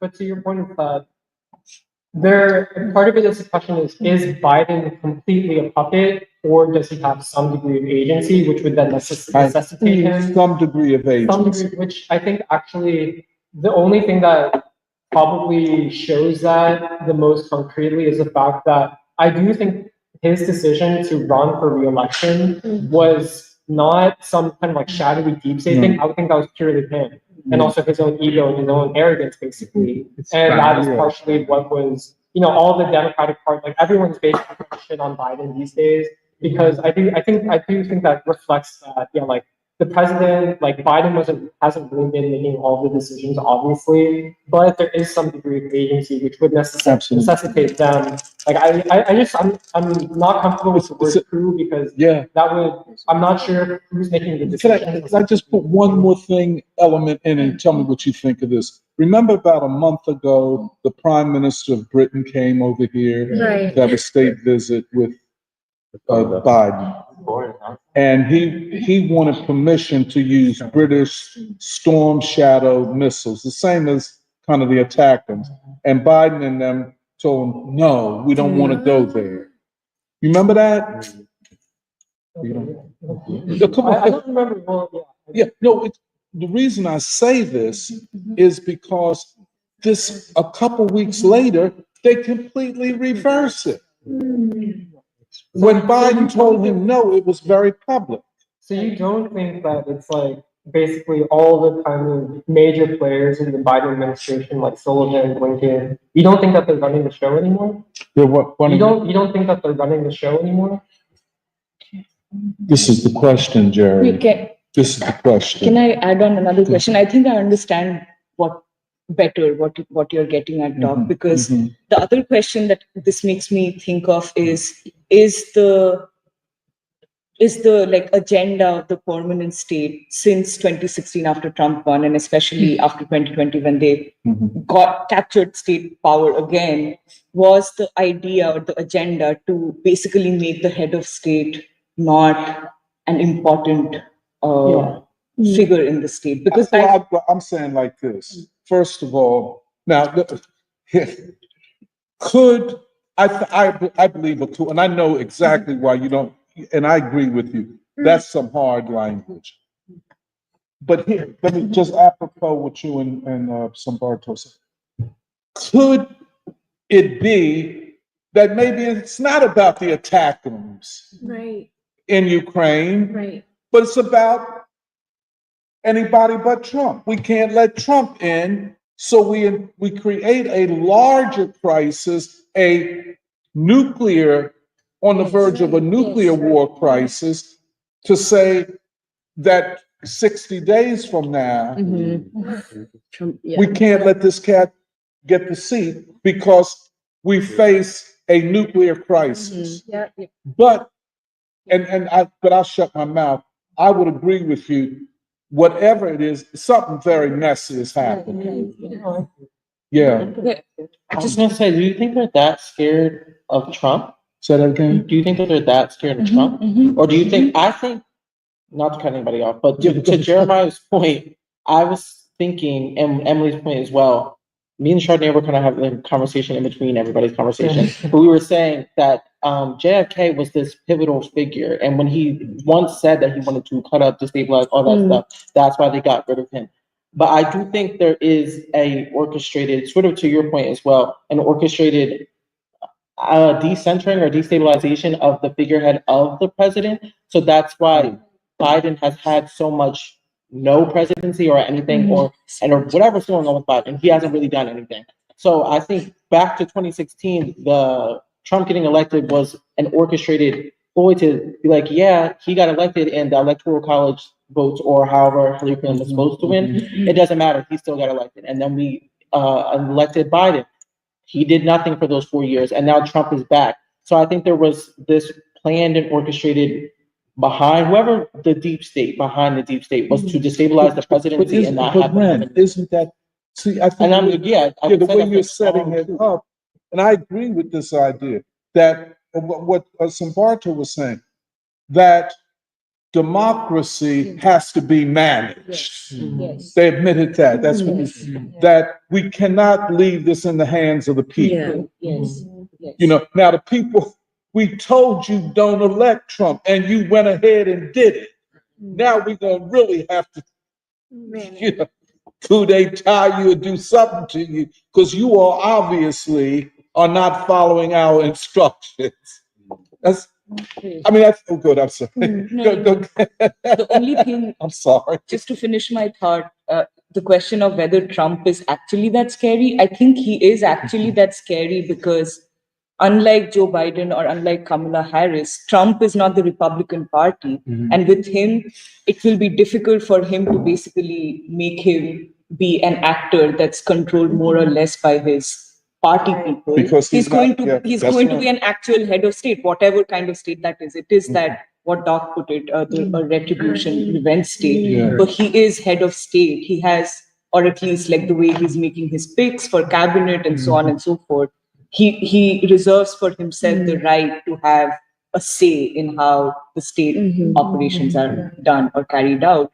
And I think that is what makes him so scary to all these people who probably now think that, oh, it's not even the head of state that matters as long as the agenda of the permanent state is pushed through, no matter who is in power. That's sort of where I ended up. But can I add to that? Well, just a small thing, which is, sorry, that I think I agree with that Trump actually represents something that is quite abnormal and people don't know how to deal with it. Because, you know, that analogy that you gave with Louis Bonaparte, that I am the state and the state is me, I think he is trying to like have his cabinet, he's filling it with loyalists. And then, you know, the really scary part for the hidden actors is him saying stuff like, I would take the US out of NATO.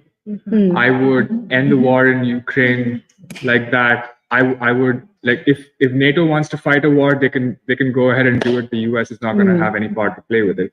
And that directly interferes with the global agenda of the US around the world, which is what the agenda of the US state has been since the time of the Cold War.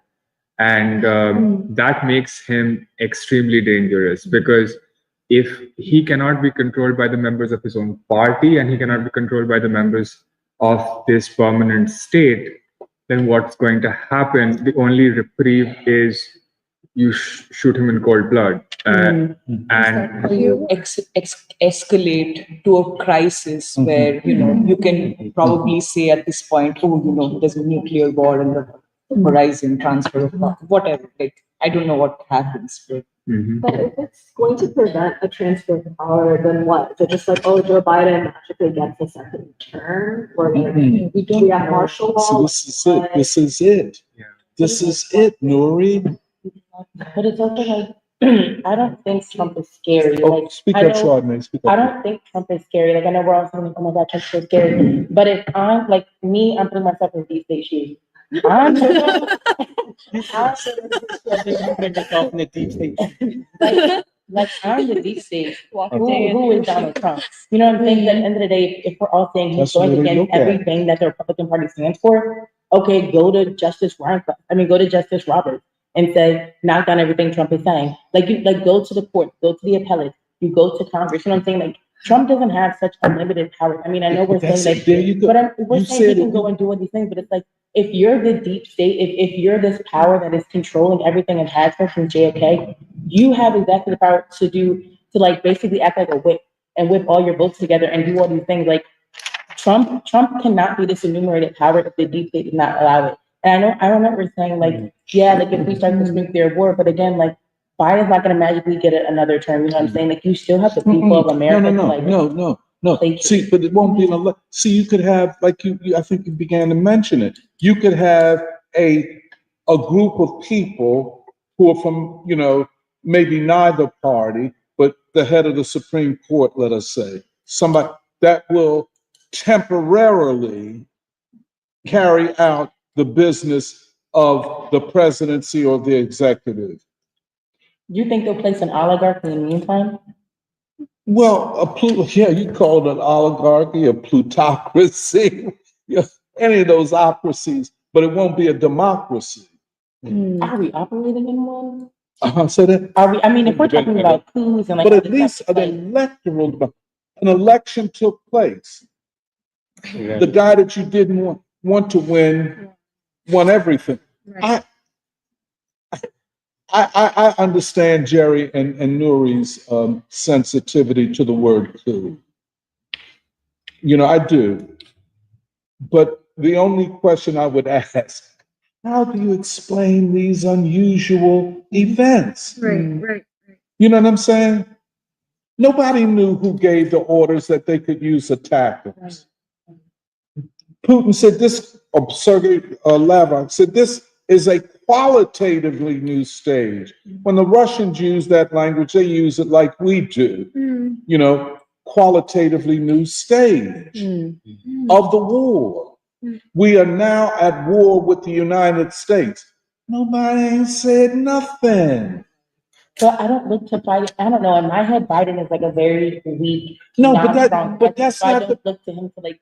I know what you're saying, like the president should speak, but I'm not. But even if he's controlled by the deep state, at least try to, because there's a certain ritual of government, of state, where an elected president, in the name of the people who elected him, should say something about this kind of situation, where the head of Russia says we are at war with the United States, and it could easily go nuclear, and in fact, we're going to respond to the attackers' attack on us by attacking Ukraine with an intercontinental ballistic missile.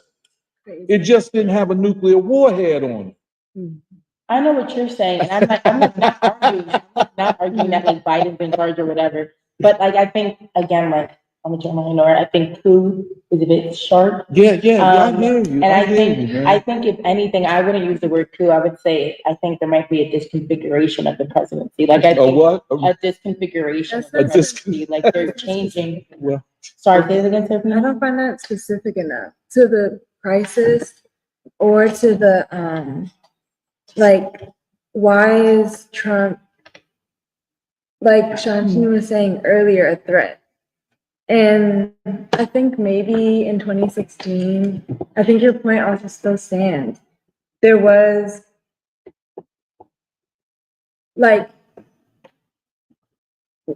since Trump was elected, the moves that he made, the state had to come around and be like, oh, now we see how Trump acts. I can see more of a possibility now of the state already taking very seriously how Trump will act and making already arrangements to circumvent the reality of what Trump did do, whether that be in his relationship to NATO, taking out like what you, military forces, because I think the point being said or being made about the state as a warfare state is also a strong language, but it's specific because it's the nature of the reality of the crisis that I think we're trying to like bring out. But what I'm saying is like I wouldn't take, I would take that, I would also take that just as serious as the coup. I would take the nature of a warfare state as serious as a coup, for instance. Like if basically culture or production or intelligence are based in making a narrative or a consensus around protecting America as a dominant country, as a white country, as a country that will prevent Africa, Asia, and the American people, Black people especially, from doing anything at all, then I would also say like the nature in which Trump and the reality that Trump represents in the context, the historical context of the civil rights movement, the historical context of Martin Luther King or JFK. Because another thing with Trump is like he represents a certain opportunity, a certain opening, a certain reality of changing the nature of the state that now exists. And if the priority is that revolutionaries aren't produced, then why is it easy to make it less possible for revolutionaries to be produced in that case, for example? Or like if a coup is an illogical response that the state would have to the election of Trump, when we know now that what we're bringing out is that there's a nakedness of the state. The state is not. The state is unsheathed.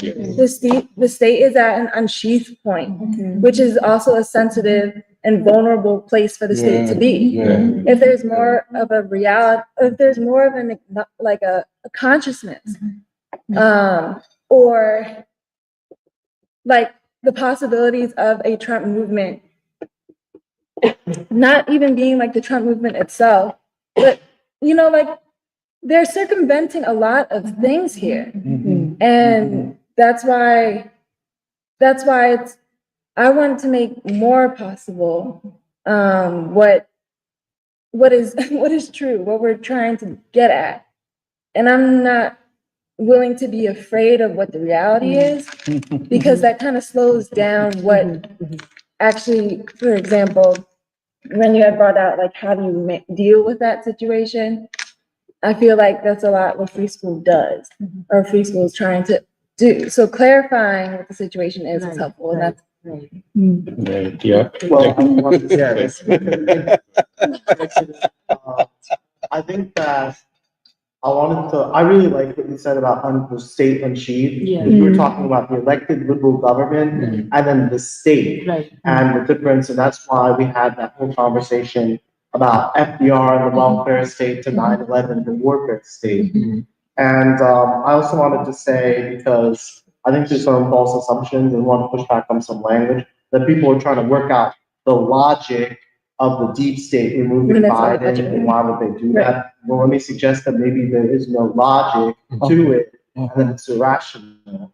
And it reminds me of on the Joe Rogan show, they talked about this clip I saw that Curtis LeMay, the Secretary of the Air Force, well, when JFK is having his autopsy, General LeMay is in the autopsy room smoking a cigar.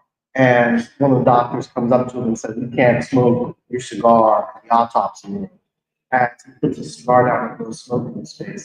I think that's revealing about the attitude that the deep state had toward JFK, but it also it's revealing about their attitude toward anybody. which is, fuck you, I can I can do what I want. Yeah. And I think that because I'm peeking some of the comments, the comments are misguided because we have this whole conversation about what does it mean to be liberal? What does it mean for the state to be liberal and a state that's hands off? Well, now we see that the state is unsheathed. So all these people who were previously, advocating for the Democratic Party, advocating for Kamala to take the reins, well, now they're completely lost because not even the Democratic Party, I think someone said before, it has no substance. But I also wanted to bring up the point of the coup word, which is controversial today. It's not a coup; it was a coup d'état, meaning the head was removed. And a coup d'état is different from a coup in that you were just removing a certain section of the government. You're not replacing the entire government. And it reminds me of Nixon, who I think is a misunderstood president, a Republican president. Not a Democrat, not a but he was removed via a leak from the FBI, from an FBI source called Deep Throat. And later on in life, Deep Throat revealed that he was an FBI agent the whole time. He was very proud of his role in American history. And so, I do think that it is possible that the intelligence agencies, the deep state would remove, Joseph Biden, even if he was, under their thumb the entire time, because we have to keep in mind the mentality of white men, and we can sort of. I just noticed what you said about putting yourself in your shoes. Can you really do that? Yes. Because these people are not logical, and the fear that the American state has is not the same as people outside the country have. I think other countries do see a future, but I think in America that we don't see a future, and it's caused a lot of black and white thinking, and it's caused a lot of people to, with this black and white thinking, lead to us against them. So I agree. I think that in the highest states, the highest places in the government, they did have, a panic attack and, removed Joseph Biden. Well, I wanted to go back to the thing that you were saying, Chardonnay, about the deep state being scared of Trump or not. And I was thinking that even the time that we're talking about of JFK, the way we talk about the deep state in the 60s, I think we also like the deep state and what it means has also changed fundamentally in this last 60 years, simply because of how information is processed and how democratic how democratic our understanding in the sense that the question of the question of governance is far more in the consciousness of the American people now than it was 60 years back, which means that the permanent state of today is not necessarily completely a shadowy organization who literally can pull any strings doing whatever they want, but it does do that, but it still requires a veneer of what somebody was saying, electability and this liberal consensus, which means that they have seen with Trump that for 8 years they have seen that this is one cat that came out of the bag who does not respect the standards of the institutions that have the sanction of liberal democracy. And I guess I say this because I think it also clarifies the question that you're asking, Dom, that I guess now we are faced with the question that with the collapse of the liberal consensus, does this mean that the permanent state or the deep state, whatever you want to call it, they are faced with the crisis that they can no longer subscribe, or they no longer have the legitimacy of the liberal consensus anymore, which means that now we are faced with the time that it can actually be forced to shed that pretense, and therefore we can call it a coup or whatever, but now it's faced with the moment that either it will have to go, it'll have to pave the way to the people, or it's going to have to shed this veneer, which is why I think this question of being scared of Trump or not. I think it's a legitimate question because after all, the legitimacy of the state, it lives in minds of the people, and therefore, what we think of as the electability or the just the sanction of the state, that does matter. And yeah. I just have two small things to add to what Shambharth was saying, because I was thinking along those lines also, is the importance of this veneer of legitimacy that's always been important. Well, the first thing I wanted to say was, if any moment in history felt like really primed for a coup to take place, it would be now with something like Trump's pick of Tulsi Gabbard to head up the National Intelligence Agency, which is a direct existential threat for the deep state. But the second thing I wanted to talk about is also how the universities are reacting to the election of Trump, and not so much the students or grad students or postdocs, but the leadership and professors and so on, how they're responding is also very telling, because I think what you were bringing up about, basically doing whatever they want, but also needing to keep up an image of being democratic and liberal and progressive has just been taken for granted for so long that you see a very different reaction of the university to this Trump election than the 2016 election. There are no calls for marches, there are no calls for protests yet. I'm sure we'll get to that phase. But what you do have is more seminars and reading groups and all of this. I get emails every single day where they're critically analyzing an article on Trump, or they're critically analyzing this or that.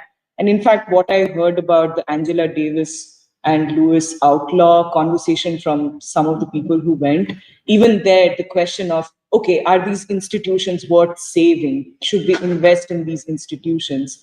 Become really important. So all of that to say is, the way I see the university's response actually gives credibility to what we are saying about the need for, a more radical approach to Trump's election, which is that now the university has involved itself with the project of reclaiming its legitimacy through. Right, they're on the defensive. Yeah. Well, yeah, I think, I'm not, okay, I guess to reframe what my questions is, on the one hand, in some ways, I feel like a lot of us, it's like, the American people are kind of like a frog in water, like boiling water, where it's like, oh, like things are just happening, and this is kind of the status quo. And I feel like that's part of. There is one explanation of Trump, which is like, oh, like he's just another part of the elite, and that actually he's not a good elite, because he's just like, maybe he's more rude or uncouth or whatever, but actually he's just another part of the state. That's one possible explanation of it. But I think it's not even just about Trump himself, but part of what I feel like we're trying to make sense of is like, it is clear to everyone that we are living through extraordinary times, and times in which things that none of us really would have ever predicted are happening. And it's like, whether it's like genocide or assassination attempts on Trump, like all this crazy stuff that I feel like if you had kind of told a version of yourself 10 years ago that this is where America was going to be, I don't think anyone would have ever really predicted that all of these like crazy things would have all happened also all at the same time. And like, especially with, America being on the brink of nuclear war with Russia, like, I think part of it is to broaden the sense of like, okay, this is the total possible arena of what could possibly happen in the United States and also in the world. And so like, I don't rule out essentially like radical extreme action by the deep state to, whether it's consolidate power, to achieve a certain agenda, to also act in ways which are both rational to itself, but also irrational to the rest of the world. Like, I don't rule any of that out, but I think part of it is like, part of what, because even when people were saying, like, oh, like this is the deep state revealing itself, that was part of, that's even how I see it, which is why I didn't fully agree with the Tapu language. But like, oh, like if this is just the state revealing itself, that doesn't signal really a change in who's really making decisions. But if it's like, okay, like maybe if the possible strategy is like, we need to neutralize the office of the presidency leading up to the Trump election, like Trump coming into office, if that's what we mean by coup d'etat, like I can see that is maybe the case of what's happening right now. Because I think that I'm not sure. But yeah, I do think that people, it's not to be like doomsday preppers or something, but I feel like the basic reality is, yeah, like we are living through extraordinary times in which many possible things could happen and have happened. And part of it is like trying to be able to, like what's your thing, like trying to be able to even like make sense of the reality of what's happening right now itself is difficult enough. And that's also partially like, oh, like what are people prepared for? But yeah, I think just reflecting on this conversation, I was like, part of why I was hesitant on the treaty talk language is because I was like, oh, like if it's just the state revealing itself, how is that true? Because that doesn't really signal a change in who's really making the decisions, unless it's more about just like, we need to basically remove or drop all of the pretenses of actual like democratic governance in an extreme moment. And so yeah, I guess that's part of the conversation. Well, that actually made me think of something because you know how you were saying that this might be the beginning of an effort to slowly neutralize the office of the president leading up to Trump's actual inauguration. And I was thinking that okay, this whole time, this entire conversation, I was mostly thinking that yeah, Biden is more or less a tacit, performative figure where he's more or less very okay with whatever the deep state says. And when I was reading the news reports about the attack on missiles, every one of them says Biden approves this, Biden approves this, Biden approves this. But Biden approves this, some person says, like somebody has said that he has approved it. And he's made no like verbal announcement. He's not come out and said anything about it. But and I was thinking that yeah, what the deep state is essentially trying to do is put a gun on Biden's shoulder and fire. Everything is coming out of the the president's office, but I don't think that they can do that with Trump. So maybe they are setting a precedent that they can take certain decisions and they don't have to really inform the president anymore. But I think that Trump is going to come in the way of that narrative. And I'm convinced that they think that Trump will be a threat to their whatever they are planning to do, I guess. Maybe we can do comments and then end. Okay, we have a lot of comments. Oh, wow. I'm trying to summarize. Speak up, Noise. With you that it's a war state and that the American administration has gone completely rogue. Kansas Mama says, we the people want our country back. We have our soldiers over there training the Ukrainian soldiers on said weapons. After we've been told by our own vice president that there are none of us in Dallas. Weren't both Biden and Harris on vacation when this decision was made? Biden in the rainforest and Harris visiting family. And then, yeah, like we're absolutely on the edge of nuclear war. Russia's very close to us. And then the Bombale says America made expansion for resource control. America orchestrated the ousting of the legitimate Ukrainian president under Obama's watch. Neither the president nor the VP are worth crap. Who gives them the right to gamble with the planet? Evil incarnate. Maybe they're lashing out at the world because of impotence. And then his mama also says that the independents who went with Kennedy over America's health is an important, I guess, faction. And Tom says it's like there are a few people playing Monopoly with our stuff and they're all fighting over the freaking car.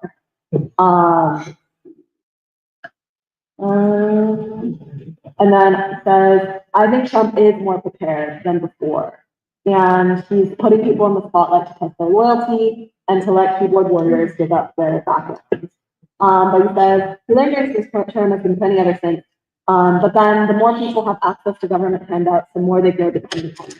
And so I think that was the discussion about like the welfare state and the appropriate role of the state in the institution. So I think that was the discussion about the welfare state and the appropriate role of the state. And then there was people were debating about Javier Milei and how much inflation has gone up or decreased or slowed. In October, it seems like inflation has dropped to 2.7% in October, which is the lowest level in 3 years, but the annual rate is still very high. On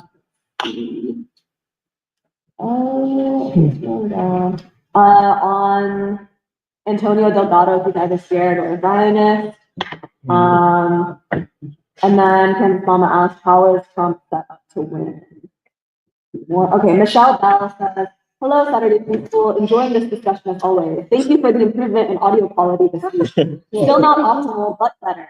And there are a few more comments. The further away speakers are hard to understand. It kind of breaks up a little. So yes, it does. And then also, Trump is not our God. We're just done with the deep state and with corruption. And people are saying it's an interesting use of like Bonaparte, like Louis Bourbon. And then Celeste from Ratcliffe asked, hey, everybody having a good Saturday? And Bombay 7 said, good Saturday here. Hopefully there will be a next Saturday. Yeah. Next Saturday. And then people are also debating like the question of the coup, what the use is, and asking that question. And that was like an hour ago, but I think we worked out a lot of that stuff. Like, what's the point of asking like the question of like why Trump would be prevented from attending office? And then Bombay 7 says the empire fears its emasculation with the loss of Ukraine. They're a bunch of incompetent cokeheads. Kansas Mama says Kennedy spoke up against the secret societies and what we call the unelected bureaucrats. Didn't McCain's wife say on stage once that they all knew what Epstein was doing? They were all too afraid to say anything. I want those who know to be held accountable. And then Trump also has to be held accountable. He needs to release everything when he steps up. That's his job and accountability. Bombay says the administration, I'm not sure which administration they're referring to, but the administration changed its course after Trump won. Kansas Mama says, most of us that voted for Trump absolutely believe Biden is not the one. Trump ran things even with his party fighting him alongside the Pence in his first term. Bombay says the Epstein list is too powerful to be released. America is fighting Russia down to the last Ukrainian. Didn't they even raise and lower the military draft age? And then there's a new commenter, I think, named Inu G. He says, we all agree about the need to ditch the duopoly, right? And then Todd said, we're far beyond that. That's the last part. They get active in there. Shout out to Okay, I'm gonna end the stream. Thanks to all our online listeners. We appreciate your comments.